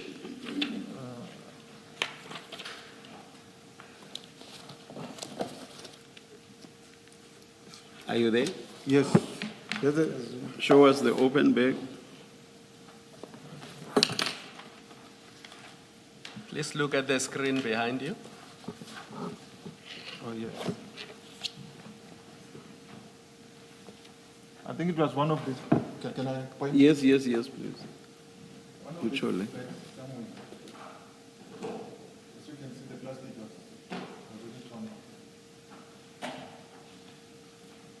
And so? So from touching, then you could smell. I smelled that. No. So I don't see any difference between this and what I showed you at, was it 5 and 7? There's no difference. There is not just, it's not just tears on the plastic bag, but these have actually been taken out of the bags. And yet you see that what's inside is still sealed. It's still sealed in plastic. So it's not as if once you have tears like you show us there, you see drugs that are bare, uncovered. No, they were not bare. Yes, they were bricks inside. So I don't understand then, just because you saw tears on the bags, that should mean that you could then smell the drugs. It's my submission, Commissioner. No, you're just relying on that just because you saw the tears on the plastic bags, that's all. No, Commissioner. But anyway, all of that is irrelevant, because when I engaged you earlier, you accepted that you have no idea whatsoever how cocaine smells. And yet you had said to Commissioner Khumalo, you smelt the cocaine. And on that basis, I said you lied, because Later, when I'm engaging you, you accept that you do not know how cocaine smells, and yet you had said you smelt the cocaine. So I'm saying none of this is irrelevant to the extent that now you are digging in your heels, as it were. All of that is irrelevant because the bottom line is that you lied. You do not know how cocaine smells, and you lied when you said to Commissioner Kumalo you smelt the cocaine. So I don't think... Thank you, Chair. yes. We can't take it further, but perhaps to say to him, the proposition I want to put to him is that, in essence, then, if he could not smell, then he must have known for a fact that there are drugs there. And the question is, how did he know that it's in fact cocaine in there? Because he couldn't have smelled.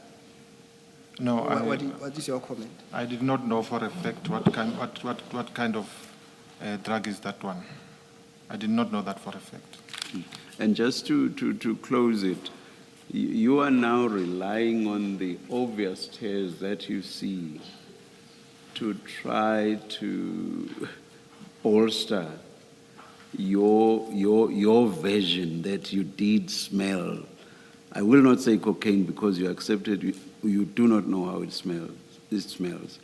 To bolster your version that you smelled drugs. Your comment? No, I'm not taking advantage of the back, Commissioner. And what drugs, what smell of drugs was this that you are referring to? We know that you do not know how cocaine smells, but you say that you smelled drugs. What drugs? And what smell of drugs? No, it should have been any scent that was coming from. And what makes that drugs? Because the information was that it's suspected drugs, I concluded it. So it becomes drugs just because you've been told that the suspicion was that there were drugs in the truck. Yes, Commissioner. That's how I came to that conclusion. Thank you. Maybe let me start off by adding, you've heard what the evidence leader says he's proposing in fact was happening.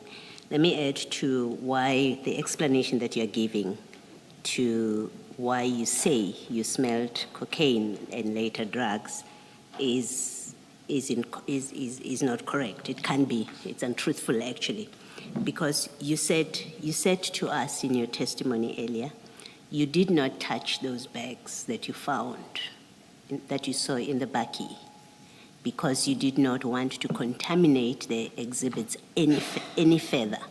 That was your evidence. When you were asked, why did you not, now that you're in charge of the scene, why did you not order that those bags should be taken off the bakkie, because they shouldn't be on the bakkie? And you said, I didn't want to touch anything further because they had already contaminated that. So it's a lie that you touched those bags on the basis of that kind of evidence. Or you did touch the bag, and so you lied earlier when you said, I didn't want to touch the bags. I didn't touch them. I didn't want to touch them because they had already been contaminated. The two can't both be true. Do you accept that? I accept that, Commissioner. Okay. The second reason I say your explanation is false is that you wouldn't have written in your statement, there's that paragraph where you describe the scene. You say the crime scene was handled and there was nothing out of place. Yes. If you had seen that one of the bags was torn or was open, you would have said that. Otherwise, you saw it and you lied and said the scene was intact. Everything was in place when in fact you had seen that there was a bag that was open. So again, the two versions can't stand. You can't say there was a bag on the scene that was open when in fact your statement says there was full compliance with the instruction on handling a crime scene. All the exhibits were in their original place and they were I think the word, I don't remember the word, but they were They were not tampered with, basically. That's what you're saying. Yes. Commissioner, if you can look at this picture, the scene was now out of my control. Yeah, so you didn't touch at this point. This is a picture you see after the fact, when now things with a trial. You didn't see it on the day, this picture. So do not use this picture to support what you're saying. You either on the scene, when you touched the exhibits. Yes. Actually, at paragraph 23 of your statement, you say, at this stage, the scene, you were speaking to Jolene, she was shaken. And then at 23, you were trying to take a statement. And at 23, you say, at this stage, the scene was under control. The exhibits were still secured in bags in their original form, not tampered with. The crime scene was still under investigation as witnesses were interviewed and suspects under arrest. Dog unit was summoned as well as the photographer. So you tell us and whoever you were reporting to at the time that the bags were in their original form, they were not tampered with. So when you say now to us that one of the bags was torn, what I'm saying to you, what I'm putting to you is then paragraph 23 is untruthful, where you communicate that the exhibits were in their original form, because according to you, a bag was torn, was open. And your statement should have said that, if that was the case. You want to comment? Yes, please, Commissioner Baloy. At that time, while I was taking down the statement after my arrival, it was intact. Yes. So this photo shows at a later stage. As you can see, that's when Mohana is already is placed in the car, and the scene was no more in our control. That's where I observed that scene. No, you touched. You touched. Remember, the issue now is the scene being, you say you touched, a bag was open. That's the only way you could have touched. Yes. So the bag had to have been open. Yes. For you to touch it. Yes. And smell it. Correct. Yes. And I also admit that I did not put that in my statement. So you're saying to us now that you in fact did touch the exhibits while you were on the scene. Correct, yes, that's what I'm saying. So when you told us earlier that you did not touch, when you were asked specifically the question, why did you, when you got there and you saw these things on the back of the bakkie, why did you not instruct that they be removed? Why did you not remove them? And you said, I saw that they had already been touched, and I didn't want to add further to what is the word? Tampering, yes. Contamination is the word I was looking for. Thank you, Chair. You didn't want to contaminate further. So earlier on, you told us you didn't touch these bags. Now you say you touched it. Correct. But they can't both be true. There's where one of them is false. You can choose, you can tell us which one is false, because you said two different things that cannot both be true. One of them is false. The question is, and maybe let's simplify it so that we finish very quickly this question, which of the two versions that cannot stand together is false? I think let's take it this way, Commissioner. I did not submit it in the statement that I touched. So if the paragraph 20, the one that the Commissioner was reading, it is what it is when I arrived at that time. Okay, I want to be clear.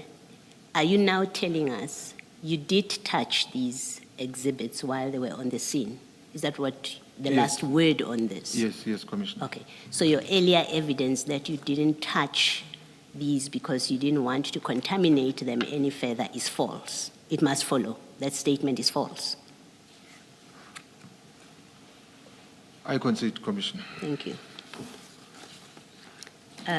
The other question, the question that I wanted to ask is, you You are told by General Khan to stand down, you tell us. Yes. And you understood, you were asked the question, what does that mean? And it is, don't be involved any further. In the light of that kind of instruction, you go to the bakkie to retrieve the two, Sales. what do they call it? So the seals, I think it's too long in the days. You go to retrieve the two seals. Did you put those seals there? No. How did you know they were there? I knew because I was with Mohana and Mashaba on the scene. So you did go to the front of the van? Because you tell us those Yes. seals were on the seat. On the left passenger side, on the where the foot. So you went and you saw them there, the seals. Yes. Did you ask why are these seals here? Because you know that's not the original site of those scenes. That's not where they were originally, those exhibits. Did you ask Mahane, where do these come from? As in, where did you remove them and why are they here? Yes, he explained. He found this, like the seals. One of the seals was broken, and the other one he found in the back of the trailer. Did you ask him why did he remove them where they were? You know about crime scene management. You've told Yes, us that you yes. know. So you know that things must be left in situ, right? Yeah. Until the photographer and LCRC arrives and take note of everything that's there. You know all of those things. Did you ask Warrant Officer Mahano, why did you remove them from where you found them? Yes, and his explanation was simply because he wanted to put them safe where, when the photographer comes, they can be easily accessed for. Did you tell him that's not what we do? That's Yes. against, you've Yes. contaminated the scene. Yes. So when you now want to take them to the photographer after you were told, stop being involved, Yes. you continue to be involved. Yes. When you want to take them to the photographer, you want the photographer to do what with them? No, she take photos and In your hands, would you, they are not where they're supposed to be. One, they've been removed from their original position in the container. Two, you've removed them from where Mohano put them. Mohano and Mashaba, you've removed them. So you removed them from two locations. When they've been removed from two locations, the photographer comes, you don't take the photographer to where you say you found them, so that the photographer can take them in that position and say, well, this is where I found them. We need to get an explanation. You take them. Your intention is what? Is to hold them in your hand and say, here are the seals, take pictures of them. Commissioner, remember when I'm told to stand down, I have to hand over the scene, obviously. So the exhibits that was in my possession, I had to give it over to the photographer. So that which was put by Mohane in your car, in his car, is in your possession. That's how you're telling us now. No, That- as a well, crime- actually, the seals were in your possession. As a crime scene manager, Yes. the seal was as well. I was accounting for it, so that's why I handed over to the photographer. Sibula was there at that point. He had arrived at the scene. No. He hadn't yet No, arrived. I haven't seen him. Yes. Okay. But do you know, if you didn't know then, do you know that what you did is contrary to proper crime scene management? That you remove those seals from where you found them and you want to take them to the photographer? Do you know now that that's not proper crime scene management?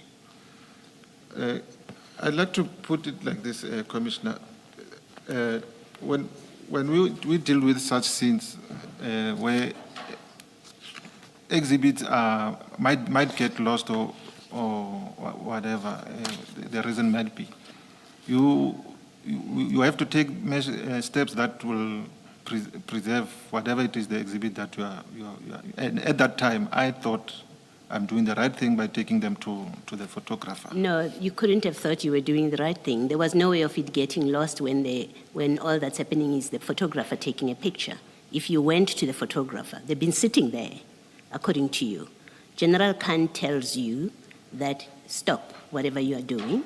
You defy it, in fact. and go and do something else, to go and point out to the photographer, here are the seals that I found. So if you had taken the photographer to go and take a picture, as the instruction requires you to do, they wouldn't have gotten lost. There was no risk of them getting lost, just because the photographer is taking a picture of them, unless you're saying you were concerned the photographer will take them and put them in your pocket.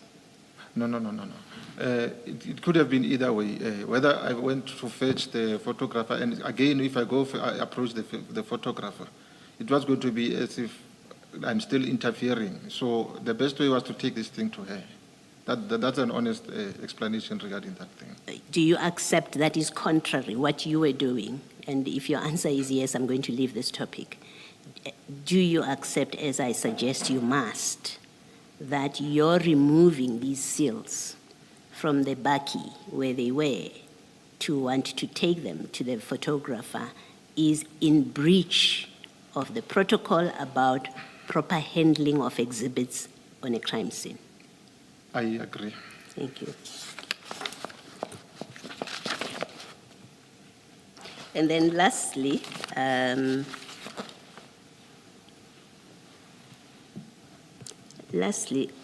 you say that you waited in Alberton, or the driver was not handcuffed, the driver was arrested, was not handcuffed, because he was supposed to drive the truck, the yellow jersey truck, Correct, to, Commissioner. I think, to the police station, to Alberton To the police pound. station. No. There's a vehicle pound about a kilometer or two from. So he would have driven it to the pound. Yes, Commissioner. Why did you consider that now that the drugs have been found, that's what Mokhan called you for? Come help me with drugs. They've been retrieved. You say you know it's cocaine. Why would you take the truck to the pound? As a vehicle that was used in transporting the drugs. And that's in terms of what? You do that in terms of what? Because the target is the drugs. You have been informed by Jolene, whom you said, I think you said she shouldn't be arrested because you were satisfied with her explanation, that she didn't know what was going on. Why would you impound The truck? Yeah. Simply for the chain of custody of that, like the chain of custody of that of those drugs, because let's say, for example, I come to court and say the drugs were recovered, but the vehicle that brought the drugs to this place is not impounded. It won't make sense. But then, and that's what happens in most cases. Why would it not make sense? If you, as you had here, you have the registration details of the vehicle, you know who it belongs to, you have the driver, you have told us that there are cameras in that place, so you have all the information about the truck, and you've got statements that say these drugs came in this vehicle, the full details of which you have. Why would it not make sense to go to court? You're not going to present the truck at court, as in someone is going to drive it to the court building for an inspection by the magistrate. That's not going to happen. We know it doesn't happen that way.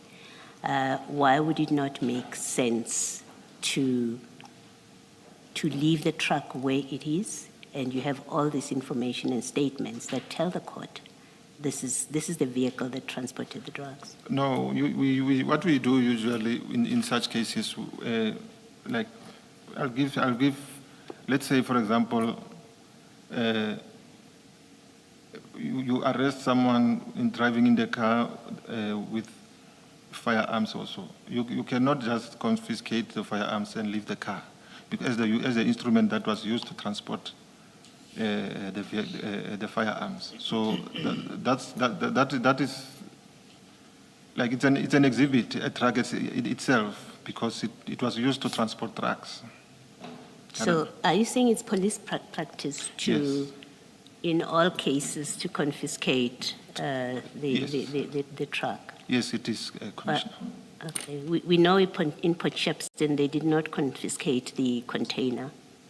They found drugs in a container. They did not confiscate the container, which carried the drugs in it.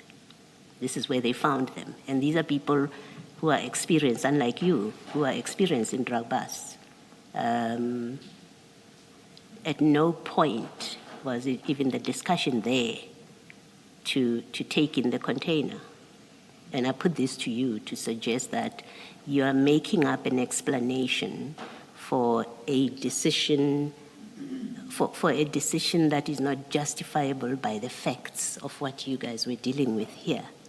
It's just not justifiable, and you're making up an explanation. No, Commissioner Baloy, I'm not making up any explanation. In most cases, the vehicles that are transporting those, whatever the exhibit, that vehicle has to be impounded. Yeah. Well, lastly, you haven't been involved with drug busts like this, you've said, so you don't know. I think you could have said that to me when I said the container was not confiscated. You could say, well, I'm not involved with that kind of work ordinarily, so I wouldn't know that that is not necessary to do. Okay, Commissioner. Thank you. Thank you, Chief. Warrant Officer, let's just follow up on paragraph 35 of your statement on page 11. Okay. So according to you, the initial plan was that the truck driver was going to drive the truck to the SAP 13 pound. Correct, Commissioner. And that's the one in Ekurhuleni. No. There's one about 2 kilometers away from the crime scene, not even 2 kilometers from where the crime scene happened. So it was going to be the one in Johannesburg, At Araten, yes. at Arrowton. And who was going to go there with the truck driver? We had a lot of members on the scene. It could have been any of us, Captain Midupi, myself, or... So the crime scene was going to be moved to the SAP 13 pound because it's the container that is behind the truck or on top of the truck. So the truck was going to go with the container to the pound? Yes, that would be Yes. after the whole crime scene is done. And then what was the plan with the van? What was going to happen with the black bakkie? According to you and Mashaba and Makano, what was going to happen with the bakkie? No, that discussion with the bucket was, we never entertained it. We were not going to entertain it anyway. So you were not going to go to Alberton to book the exhibits No. at SCPS 13? No, Commissioner. You never had that discussion? No. So why did you initially wait for them in Alberton if that discussion never took place? Because remember you said you were supposed to meet them at the police station? Yes. When things took a turn, they called you to come to Arrowton. Remember, Commissioner, I was guided by Mohana Yes.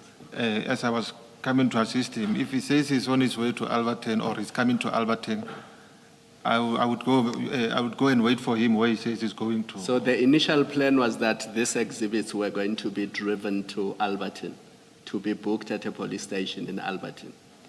Yes, but I was not aware of the magnitude of the exhibit. Why else would you have waited for them in Alberton? Because these trucks were never in Alberton. Remember the truck moved from Rooikop Yes. and then it went to Ireton. And Rooikop is not in Alberton. We've established that it is near Spruitview. No, it is in Alberton, Commissioner. No, I know where Alberton is.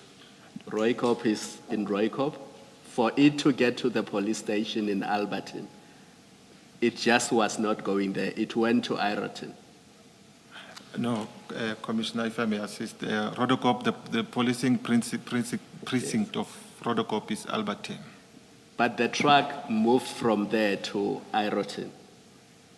With that, I cannot answer, yes, Commissioner. And was not as it was moving to Ireton, that's when you were called and you were told to wait in Alberton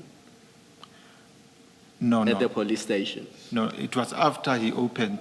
Yes. Yes, after he opened in Araten that he Yeah. said he's coming to Alberton. That's exactly what I'm saying. So their plan was to take the exhibits to Alberton.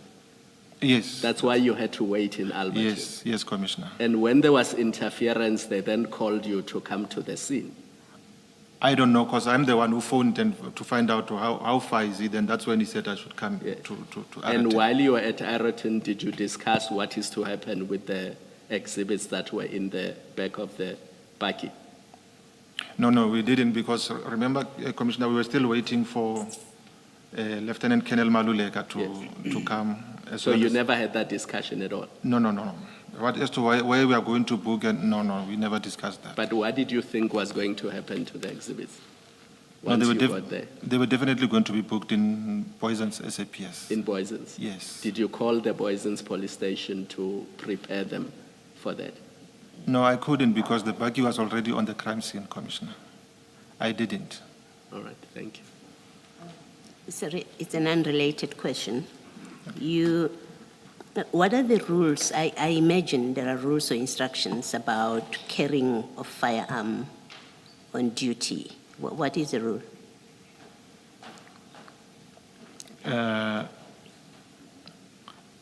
Maybe let me ask differently. Yes. Are you required to have your firearm when you are on duty? Because you are issued with a firearm for duty. No, Are it's you- not. It's not compulsory, Commissioner. It's not compulsory. Yes. So they leave it to you to decide. You can. Yes, I can put it like that. Unless if maybe there's an operation and where we are going to work, and then you have to have your full equipment with you. So you are going to an operation when Makane called you. Yes. You are going to an operation. Yes. Explain how you don't have your firearm if you didn't know what you were going to find there. What kind of scene or operation you are going to walk into. How do you are at home when you get the call. You leave home to go to an operation. Explain why you don't have your firearm with you if it is not that you knew exactly what was going to be happening there. No, Commissioner, it's two-way. Perhaps had I had my firearm with me, it would have been we were going to rob or so. No, But- answer my question. Don't make up your own question, and Okay. then give me an answer. I've asked you a very direct question. Explain why you get a call to come and help at an operation, and you are at home where your firearm is, and you are now on duty. You've been told it's about drugs. Yes. It's an operation about a drug bust.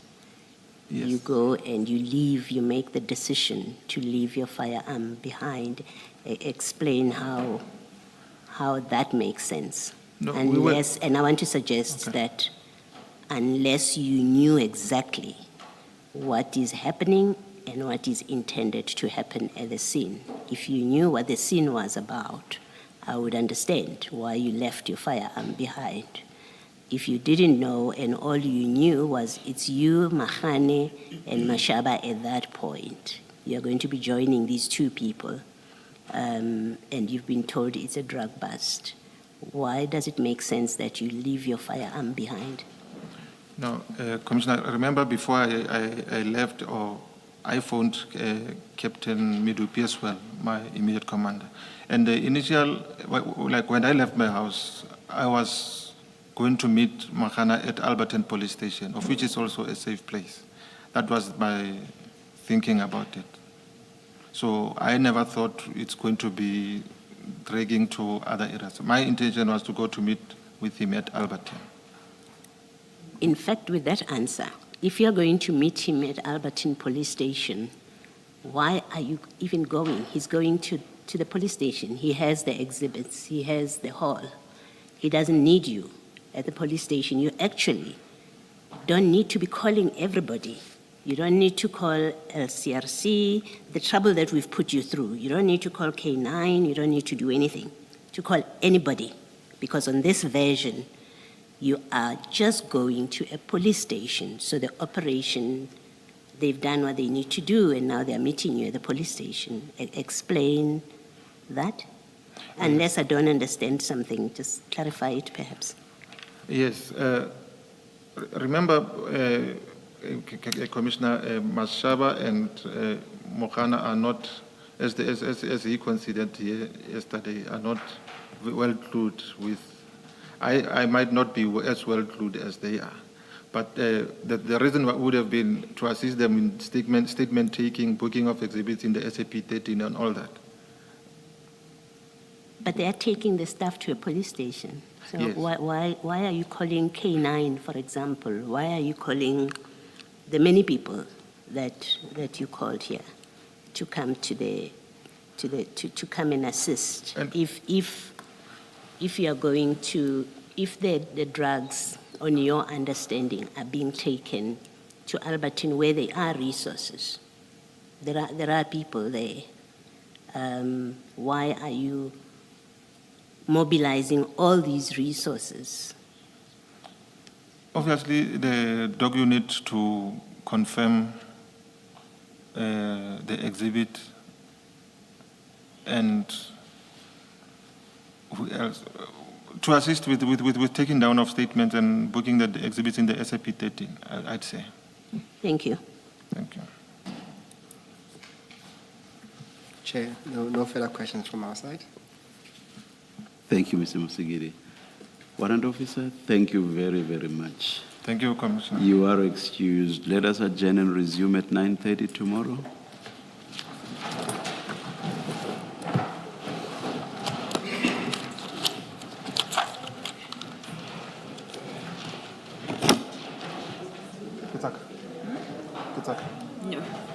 Yes, sir. Yes, la sala kamuka.